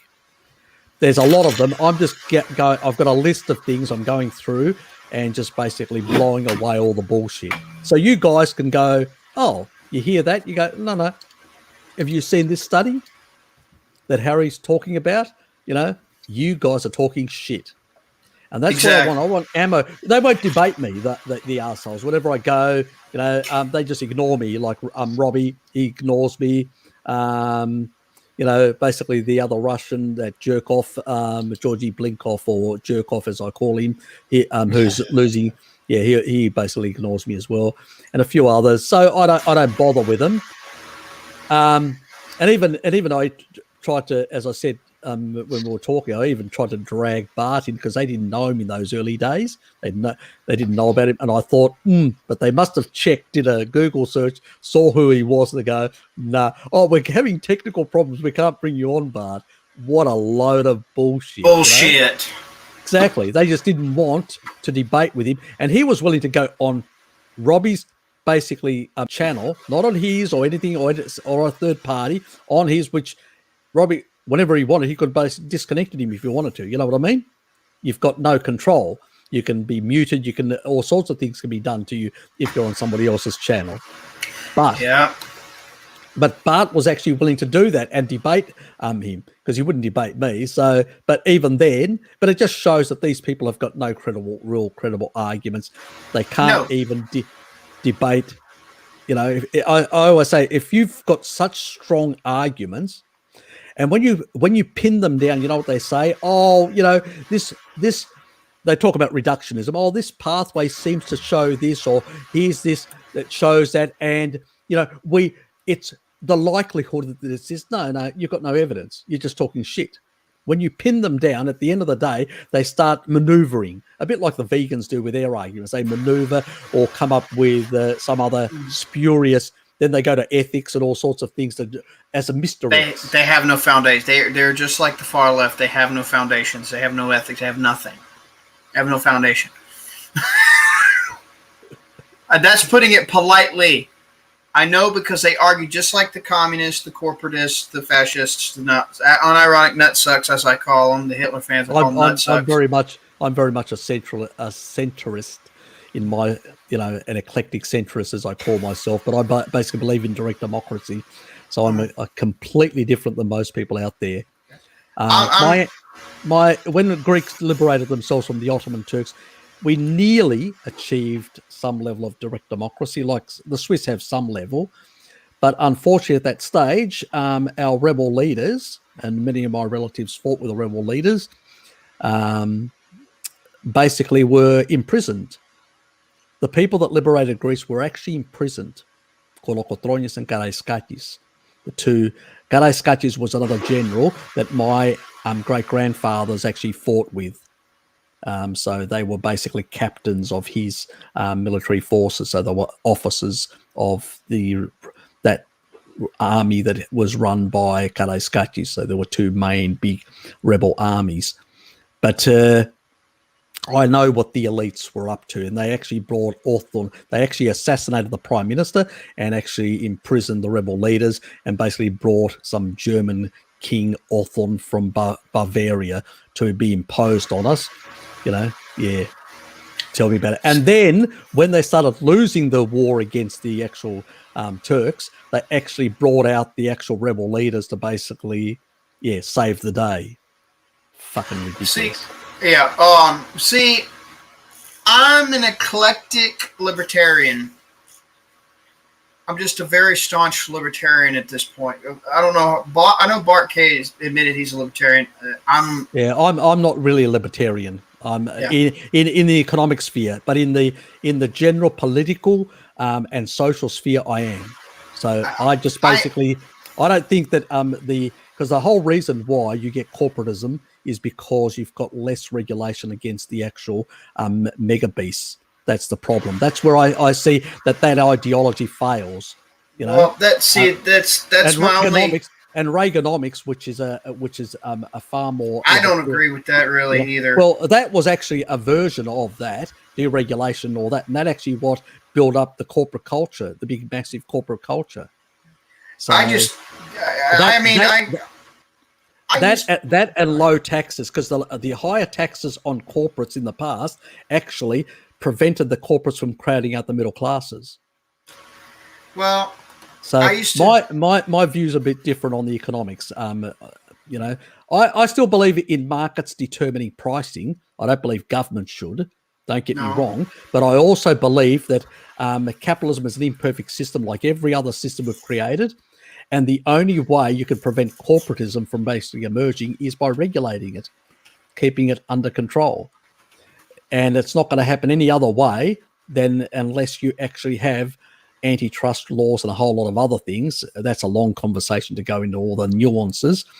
But that's the only way of actually preventing the crowding out of the middle classes. Otherwise, you end up with a rentier society where they crowd out the middle classes and they can outcompete them on sheer volume of capital that they can bring to the game, the competition game, which is unfair competition because of their advantage that they have inherited over multiple generations, and it gives them an unfair advantage, and you have to find some mechanism to take that away from them or level the playing field to some extent for the smaller players. Otherwise, you decimate them. It's what happens. But if you take a look, most of the people promoting these sort of corporate liberalism, you know, type approaches, or the corporate type approaches, actually are the same people that are actually, if you take a look at the big end of town, they are actually the same people that basically want to limit our rights, our freedoms, and our control over them. So my view is what we need is more democracy, more freedom of the citizenry to speak their mind and to basically have control directly on legislation in one way or another, and basically limit the ability of these people to basically control. Because all you get with a corporatized system is politicians that are paid and controlled, and people lose complete interest in the system, which means that the middle class that are getting the majority of the benefits, that 50% of the population basically votes and the rest of them have given up. So it's not a good system. Ultimately, it creates for far more corruption and buying of elections. We need to bring real power back to the actual average person, the commoners. And you're only going to do that by basically having the ability at the local level, and we can do it ourselves. At the local level, we can try and actually force, like local councils and local state governments, force changes to constitutions of state governments to give more rights for citizens to basically be able to accept or reject certain things, and also more rights to citizens at the local level to have direct participation. So those guys on council basically have a whole lot of people there that will actually say, well, we agree with what you're doing, or we don't agree with what you're doing. So, they get elected and basically forget about us until the next election. That's not democracy. It's what I call basically we vote for the aristocracy that rules us. They don't have hereditary, but voting. They are voted aristocracy, not hereditary aristocracy. That's the only difference between feudalism and modern day capitalism. That's my opinion anyway. Yeah. Honestly, in my view, really, I see where well, first off, I think I'm what they call a panarchist, or I think that if you want direct democracy, if you want a republic or something like that, go right ahead, but I will warn you, the government you don't want the corporate entity power you don't want any form of a government to create. You don't want the government to have a power to create an entity like a corporation system or the corporate laws that can build around it, or you will have a gateway for this to happen. But if you want a direct democracy in the exact way you described, or say if you have a Catholic group that wants to distribute this direct democracy, as long as you keep it, and as long as if someone's able to stay in it or leave it, that government at any time without having to violate their rights or their property rights of to any degree, I'd say more power to you. So that's what a panarchist is. That's what I am, and I'm very eclectic because if you want it run your way, I'm a follower of a very controversial political philosopher and economist, Hans Hermann Hoppe, and I view his covenant community model as a counter-regulator at the local level, a very staunch force, if you will. And that's interesting. Yeah, and that's and that would actually play in a lot of approaches, but just a lot of leftists don't like his. He talks about physical removal of commies, which he meant ostracism essentially, but you know. Well, always the sort of extreme rightness and extreme left tend to have the same. They like to control. They think they are the harbingers of truth. Yeah. They want to basically tell us how to live our lives according to their direct rules. They think we're all dummies. The Athenians actually built an empire back in the Delian League. They had direct democracy. They were quite wise. And you know, sometimes when you speak to the average person about certain things, they get it. It's politicians that are compromised.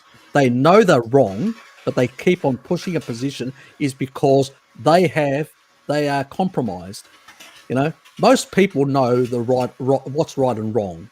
Most people know if something's a bit iffy, corrupt, or whatever. You know, let's be honest. It's only people that basically have power that make out that it's more complicated because they want to protect their own vested interests. That's the real reason behind it. I think we can all agree on that. Of course, of course, absolutely. That's why I wanted to do. I liked it that we had a civil exchange in our POVs. I like this. I'm glad it's a fresh air breath. I mean, I swear. But what was I gonna get? Oh yeah. What was I gonna? Oh yeah, about the topic about the fat cat. What'd you say? Rent-a-con, or what was it again? Rentier society. Yeah, it basically neo-feudalism. It's a neo-capitalist feudalism or a capitalist feudalism, whatever. There's different things. Basically, it's if people can actually get cheap credit in large amounts and push equities prices, they can crowd out because they can outprice other people in terms of buying homes, businesses, and all sorts of things. A lot of the companies nowadays are just zombie companies. Oh yeah, with massive balance sheets that are not even creating profits. The only reason people are buying into them, it's like a Ponzi scheme. People are getting cheap credit and keep on pushing up asset prices, and people are just jumping on for the ride because they can say, "Oh, I can make more money," and that's all that's happening.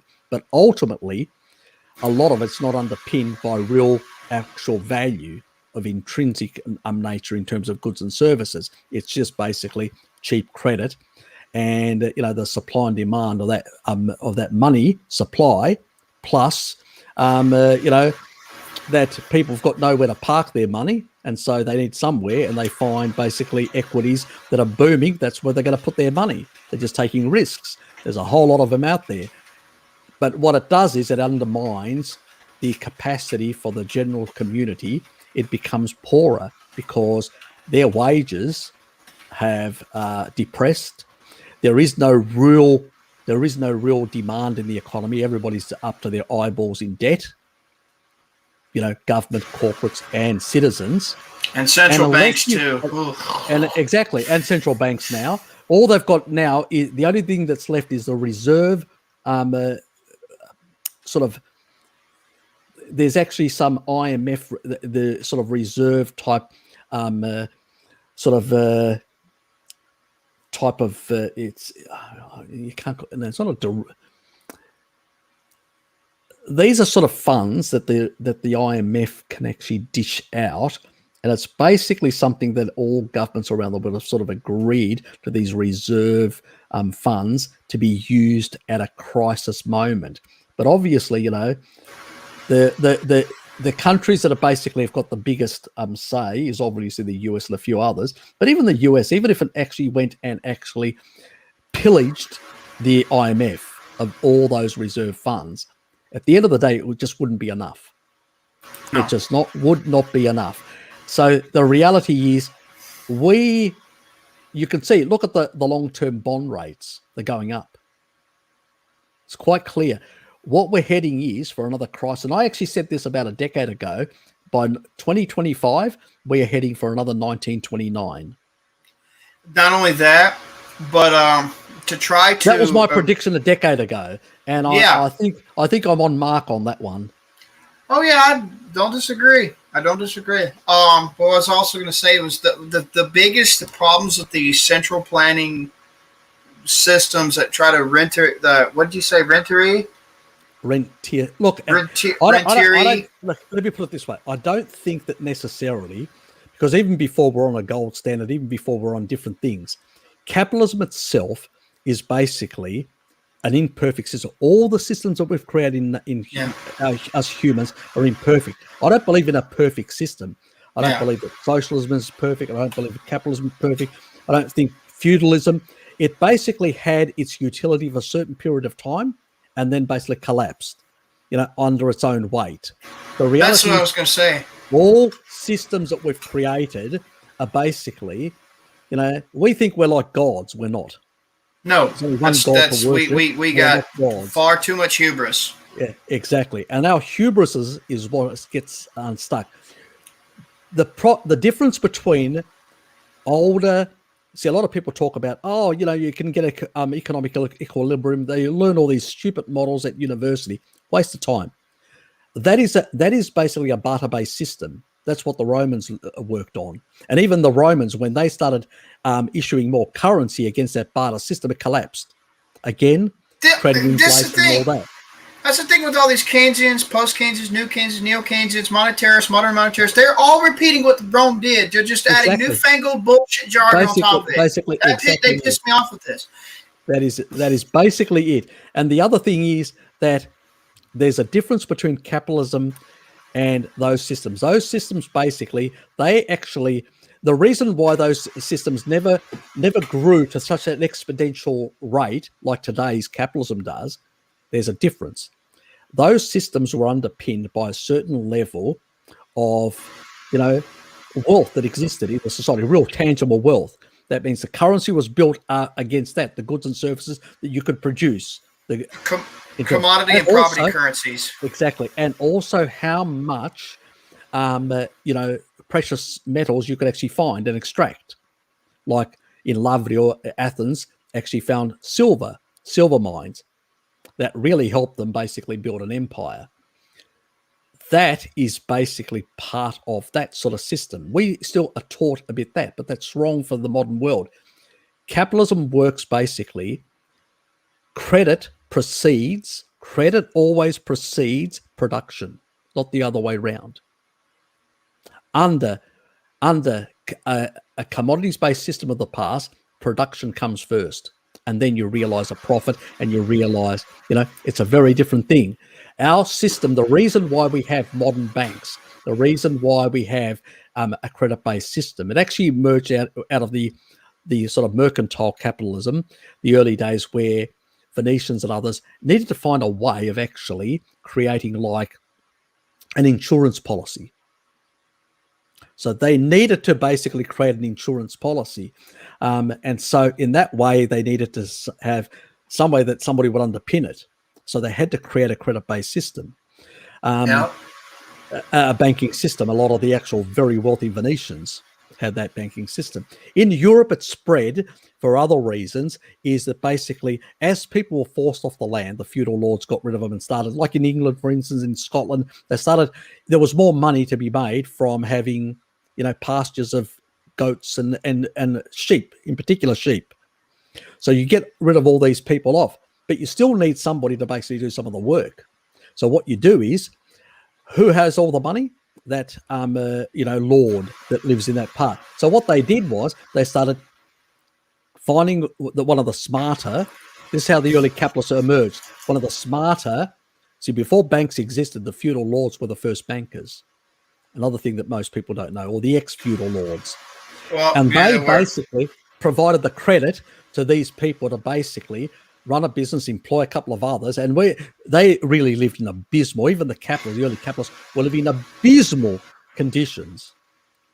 And they were making pittance, like some of our small business people do, make pittance. That's how they were. And it was only with the trade that was opened up with the West India Company and all this sort of stuff that actually opened up cheap materials to come in, which actually changed the competition. And that competition then allowed other players to come in and finance some of these works, but also productivity went up. And that productivity made a change and actually increased the money supply and all these sort of things. And the rest is history, as they say. But our system works very differently. But what happens is when you have a credit-based system that supplies credit to create new economic activity, which is what capitalism is, what you can have is too much over-exuberance and too much disconnect between the real economy and the people speculating, on assets. And that's what happens. And that's why we have these cyclical crises. It's not new. It's been happening. Even Great Depressions. There was a long recession in the middle of the 19th century. They come every basically 70 to 100 years. They repeat each other because every time we say, we're not going to do this, we bring a whole lot of legislation and we do exactly the same thing for another 70 to 100 years. Just go on steroids and creating credit supply until it gets to the point where it just can't be sustained anymore. And at that point, and it just goes collapses. And another thing I was going to point out too is the centralizing and over-centralizing and growth of infrastructure and planning and all that. What happens? Another couple of things I learned. One is Borsodi's law, which is essentially if you centralize and grow yourself up, then your production becomes cheaper. Your distribution skyrockets. It is an observation witnessed by an agronomist, Ralph Borsodi Jr. And then another thing, a problem with centralized, centralized systems, overly centralizing massive systems, they cannot gather enough of all the dispersed, because we all each contribute a shit ton of dispersed, localized, super dispersed info that's highly variable. A central body cannot allocate all that and be able to account with competence. It's impossible.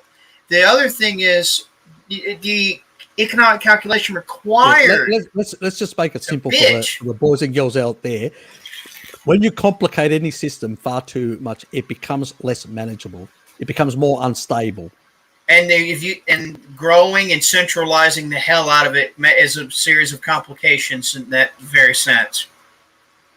That is why some societies, which are like federated type societies, are slightly more stable than non-federated societies for the same reason, because you don't get the same, let's say, implosion in every single state. So there is an advantage of some of that. So if you were to have more of that localized sort of power and decentralization, it actually creates a more stable sort of society in general, or nation or country or whatever in general. Because no system, even future systems that we humans may create, are not going to be perfect, because we are imperfect creatures. We are fallen creatures, imperfect, and we're always going to fuck it up. We're always going to some way or another things. Exactly. We're never going to create anybody sells you a perfect sort of like paradise on earth. They're selling, you know what? They are selling you snake oil. That's what they're selling you. Yes. And there's plenty of people out there that are selling snake oil in that regard. funny you mentioned that.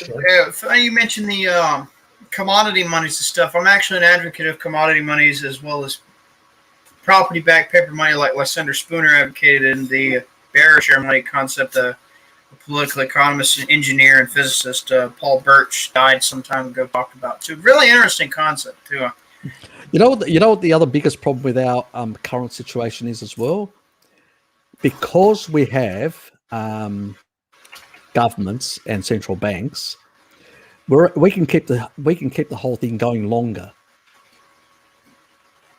The problem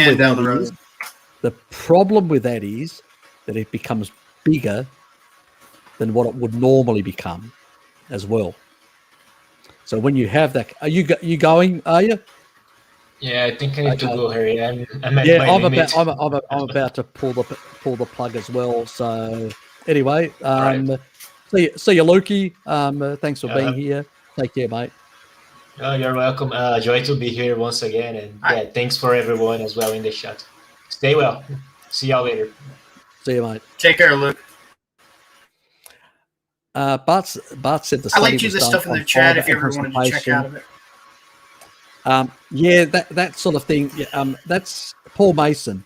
Paul Mason has got a really good video where he talks about fibre. If you Google Paul Mason and fibre, he actually shows the study that actually shows when they eliminated all fibre, all these constipation issues and gut issues went away that these people had completely. You know, the only reason why you may have this if you've got a bad gut microbiome on the carnivore diet, that's what usually causes, or you're continuously for some reason extremely dehydrated or whatever. Usually it's sugar that dehydrates you, so are you cheating? But generally speaking, most people will not have these issues. It's just not the case. You should have normal bowel movements. You'll have less. I usually have less. The only time I have more is when I'm actually eating more dairy. And that's just the way dairy is, you know. So, but that's me. It varies between people. Some people less, some people more, you know, and I'm not talking about a lot, just, you know, a small amount. I just noticed I'm a bit particular looking at those things, you know, to try and nuance things, probably irrelevant for most people. So pretty much ignore all that is the best thing to do. Just poop normal, just eat normal and all that. It's really fundamentally, it's gonna be caused by just putting things that are inappropriate for a long time. And most people, if you take a look, but who are the people that have got mostly constipation? If you go back in history and you look at constipation conditions and all that, you hardly notice any constipation. But you did when you looked at people who were eating a mixed macro, very high levels, and it was like the kings, the royalty.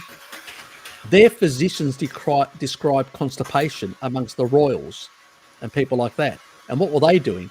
They were on Randall cycle, states, continuously consuming large amounts of both fats and sugar, especially when a lot of the sugar was coming in from the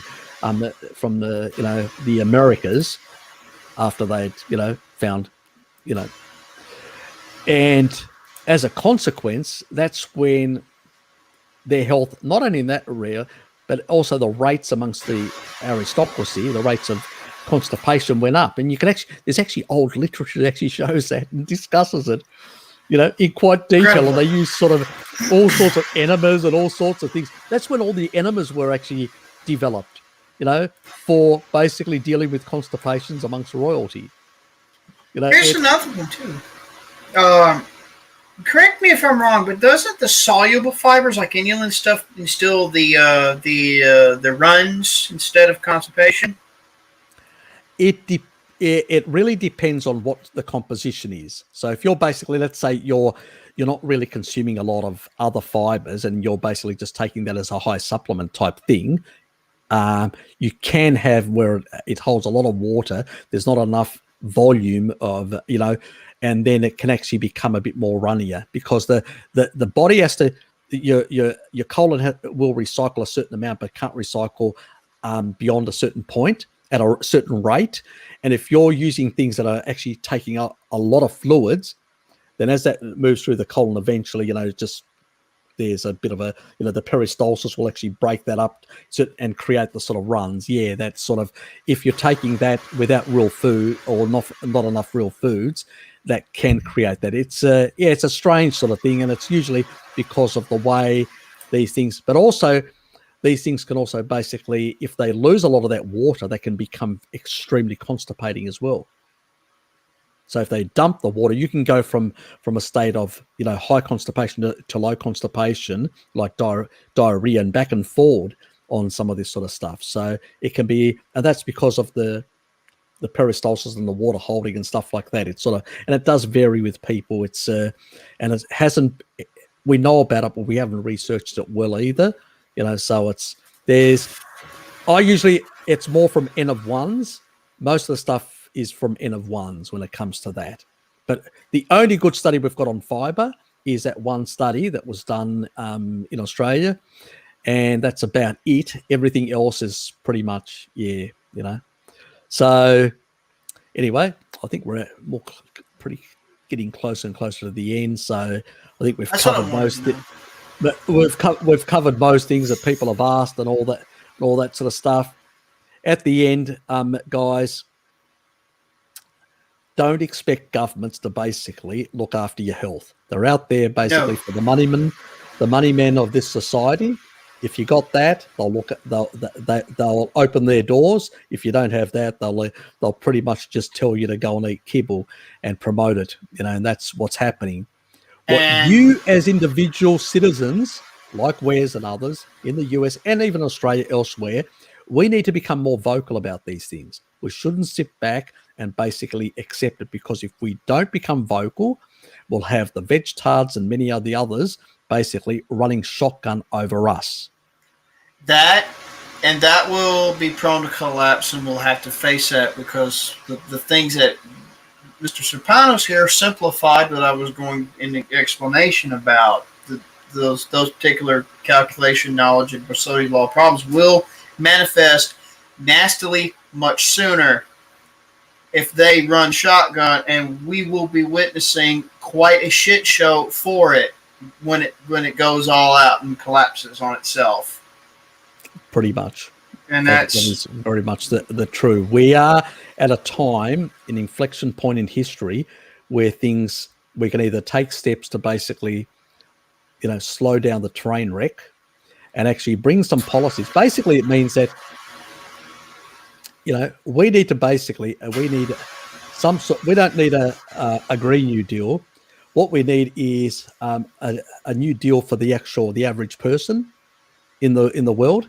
And what we need to do is basically, because we've allowed a credit-based system to get out of control, and a credit-based system which they have deliberately kept, wages down and told us that we can have our cake and eat it with credit. That's what happened. If you go back in history, fiat money's crime. Exactly. Basically, this is how they sold it in the 80s and 90s and all that. Everybody gets a credit card, and you can basically have the life that you want. You don't have to be productive. You don't have to do anything. All you need to do is go out and consume. That's bullshit. And this is why we're in the mess we are today. Mm-hmm. Because you can't just consume, you have to save. And if you don't, you will end up in trouble in the long run. And you have to do something to earn what you want to save. You have to create something that somebody wants as well. Yeah, we're living in a very strange world where we've got a lot of funny money, which is basically quantitative easement, but I just call it funny money for the rest of the Yeah, that's exactly the same. It is the same thing. And this sort of, as I said, even with negative interest rates that they're doing, is I had a conspiratorial thought with Bart once, and I said, if you think about it, the long-term bond rates and the long-term bond yields, and I'm looking at that and I'm going, if you're basically having a kibble culture society, which you're going to, as a consequence, reduce fertility, you're going to contract. If you go negative interest rates, as an example, what you're doing is you're actually allowing a contraction at one part of the economy while the other is sort of balancing out. That means the credit supply can sort of, can go the other way to balance out that change in demand. And I think that's what they're trying to do. They're trying to engineer some way of keeping the whole thing going, or move into a different alternative version of the system. One of the two. They maybe it's that, but also the acceleration of the rentier system will happen out of that as well, because the state will finance the big end of town to be able to buy up everything very much on the cheap. That's the problem. Yeah. And this is where the risk. How it's going to play out exactly, we're not 100% sure, because that would be speculating on my side. But that's the path we're heading, and it's scary. If or when it does get there, it will be prone to collapse because it is too big to hold itself up, and we'll all be having to deal with it. That's the thing. So I say to people, if you've got debts, start managing them and reducing them. That's the only thing. There's that, and support local and make local movements to. Precisely. We have to financially, technologically, and politically decentralize. That is the biggest. That's the answer. You do need to build some local capacity. I can tell you, if you take a look around the world in societies that and this is, you have to go back in history. When you had the earlier crises in the past, like in the 18th century and all that, you know what? When you have a whole lot of people at the same economic level, but the top players are speculating, and only them are speculating, you know what happens when they collapse, they change. The people running the show just change, but the people at the bottom, they're not really affected, because basically they're still producing stuff and doing this and that and whatever, and supporting each other in a domestic level. The local economy hasn't really changed much. People still need to eat, still need electricity, still need these sort of things and all that. That is why there's well, back then they didn't have electricity, but fundamentally that's what really is still functional. I mean, even like utilities basically in a crisis actually become very attractive, because basically you still need water, electricity, these basic things, and food. And that's why you got to support those local guys that are doing those things too. You have to. And also, I'm not an advocate for agorism, because that's got legal consequences. I'm not going to put people in trouble, but I'm not. If you do use agorist co-funding of such movements, I'm not going to be against it. That's all I will say.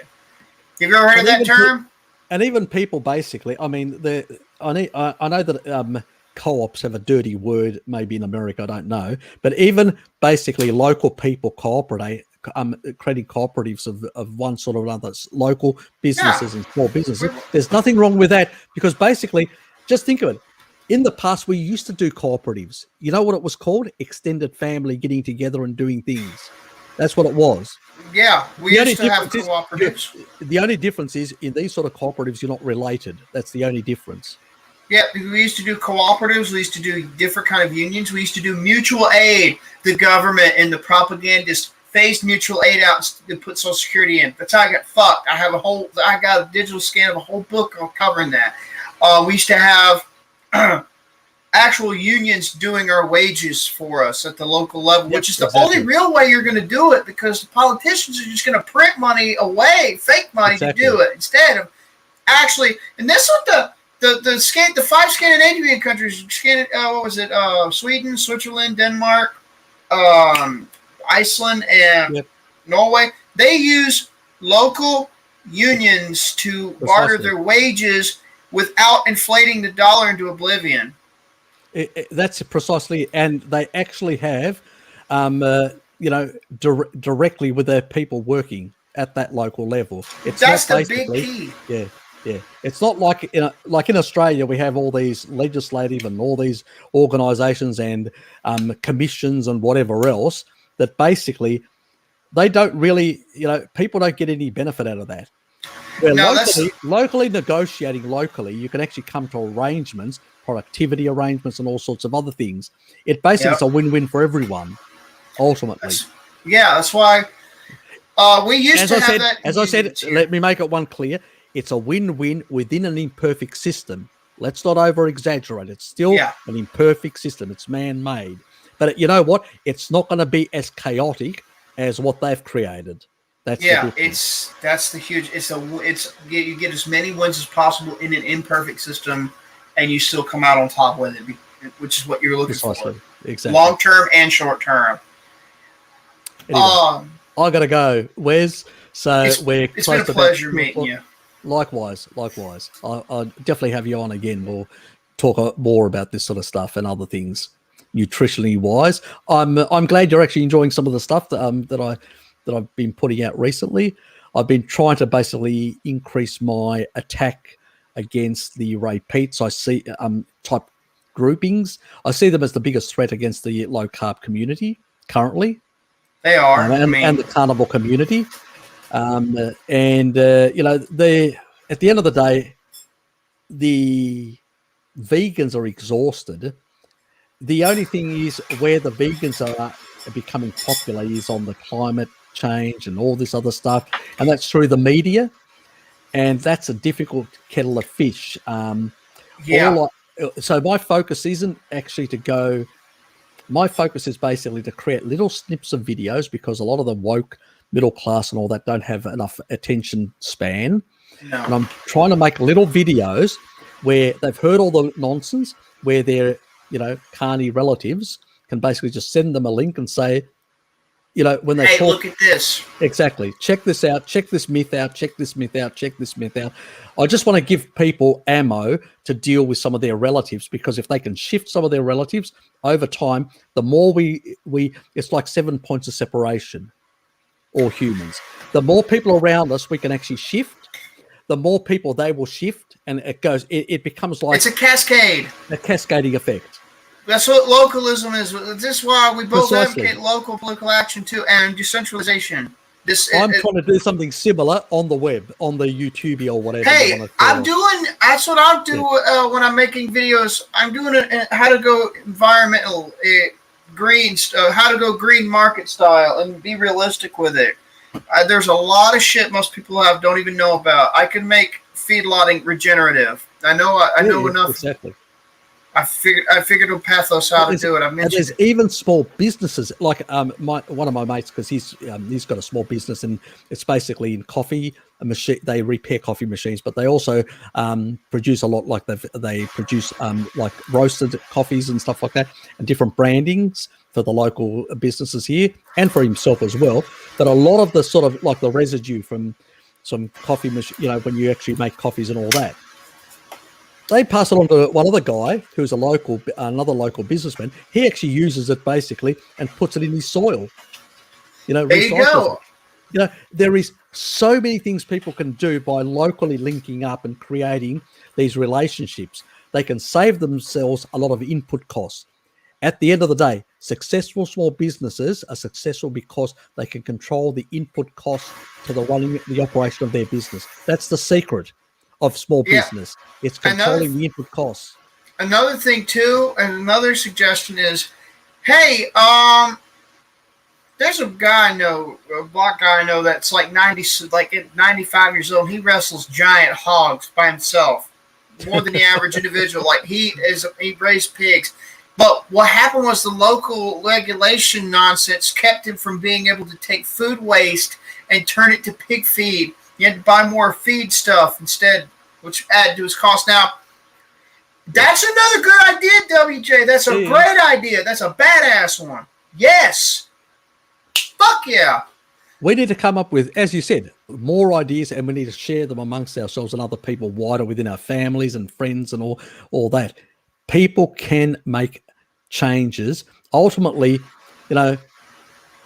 if you look throughout history, when people have basically been energized with a better vision, they've made astounding things. As long, when they've done evil things, when they've been misled and controlled by very nasty people, and basically then murdered and killed millions. Yep. And So what's funny is you can silvopasture. You can make this is a way to decentralize pork. If you wanted a feedlot-like system and let sunlight in, what you could do that, but you could like a smaller feedlot for local pig farming. But you could bring them too. You can when you want to raise them and you want to fatten them up before you take them to the feedlot to put food waste and whatever input. Exactly. You can but you make know what? deals with woodlots. exactly.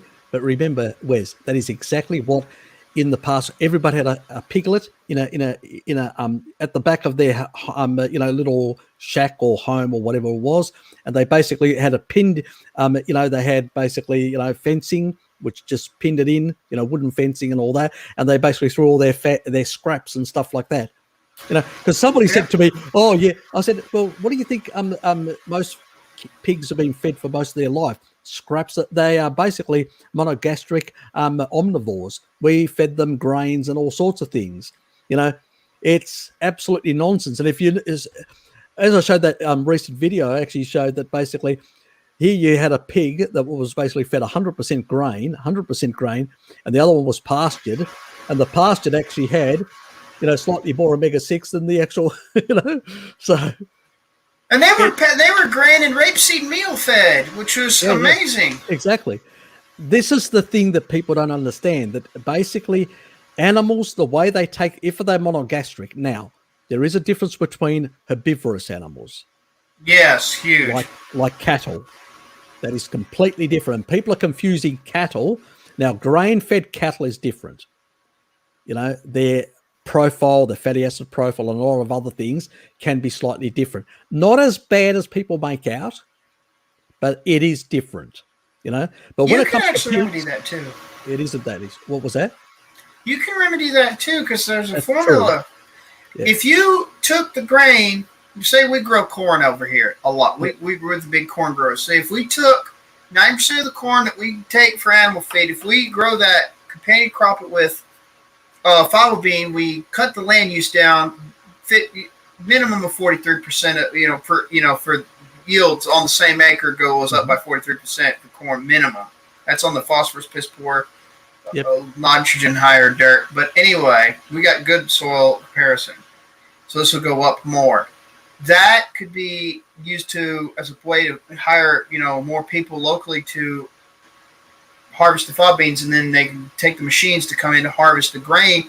What you could do is you could press the oil out, turn that corn oil and that PUFA, LA PUFA, into biodiesel, which extends the life of the fucking equipment a little bit, cleans up the air, then you distill the starch out of it. 90%. You press something, you denature certain enzymes, so you can only do like maybe 90%. But you distill all that. That dried distilled grain can be taken to feedlots and local places, but you can wet it down, take that wet distilled grain mash with 1 part that there or to 5 or 6 parts freshly mowed grass like the zero grazing, and you can feed them that way. They will be more effective. And I actually have I got statistics to prove my case. I actually made a few videos going into it about conventional farming being foolbarred, but can be fixed.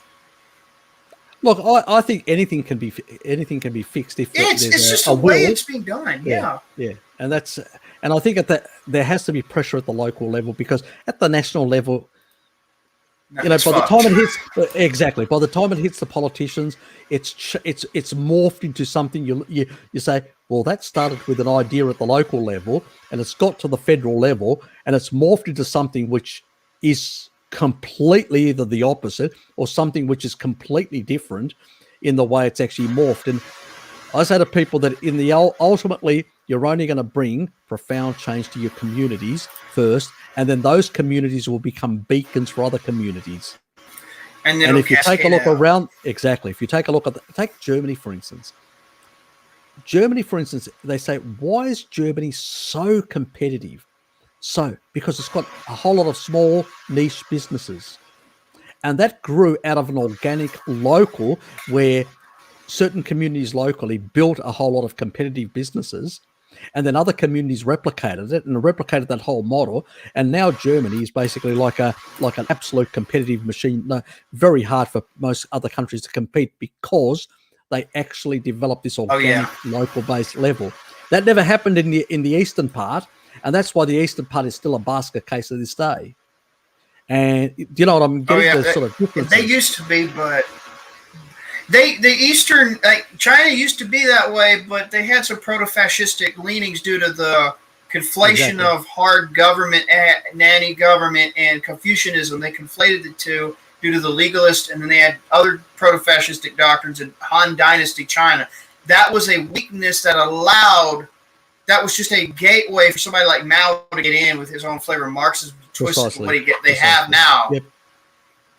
They used to not be like that, but again, political busybodies had to be little pieces of shit and little central bankers. Yeah, well, it was vested interest pushing specific groups that basically because both sides were just as bad as each other. Oh, horrible! And the thing is, it literally just gutted out that initial moment after that early revolution that had actually happened, and it was bringing about a much better China, but then it was snuffed out. And then the two big nasties sort of took over and actually started their own little civil war. But had there not been the Second World War, it probably wouldn't have happened that way. It was due to the Second World War largely that both the other countries basically financed these two groups, made them bigger than what they were initially. And the rest is history, as they say. Yeah. Anyway, Wes, I'm out of here. Thanks for being here. Appreciate it. We'll chat again. Take care, mate. And keep up, as they say in our part of the world, keep up the stiff lip, upper stiff lip, Anyway, you guys have probably got some other terminology. And keep at it, because at the end of the day, nobody else is going to do it for us. We have to do it for ourselves. Yep. See you, mate. God bless. And God bless. Yeah, and God bless as well. And see you, everybody. And thanks for being here. I really appreciate it. Your support today. And see you some of you guys later this afternoon in about 4 hours from now. I know Wes is going to be tucked in bed and asleep. After I do my podcast, I will. After I do film it, but it'll be late before I go. This is West Shred Po Boy Savage from the Derpy Redneck channel signing out. See you, mate. Bye.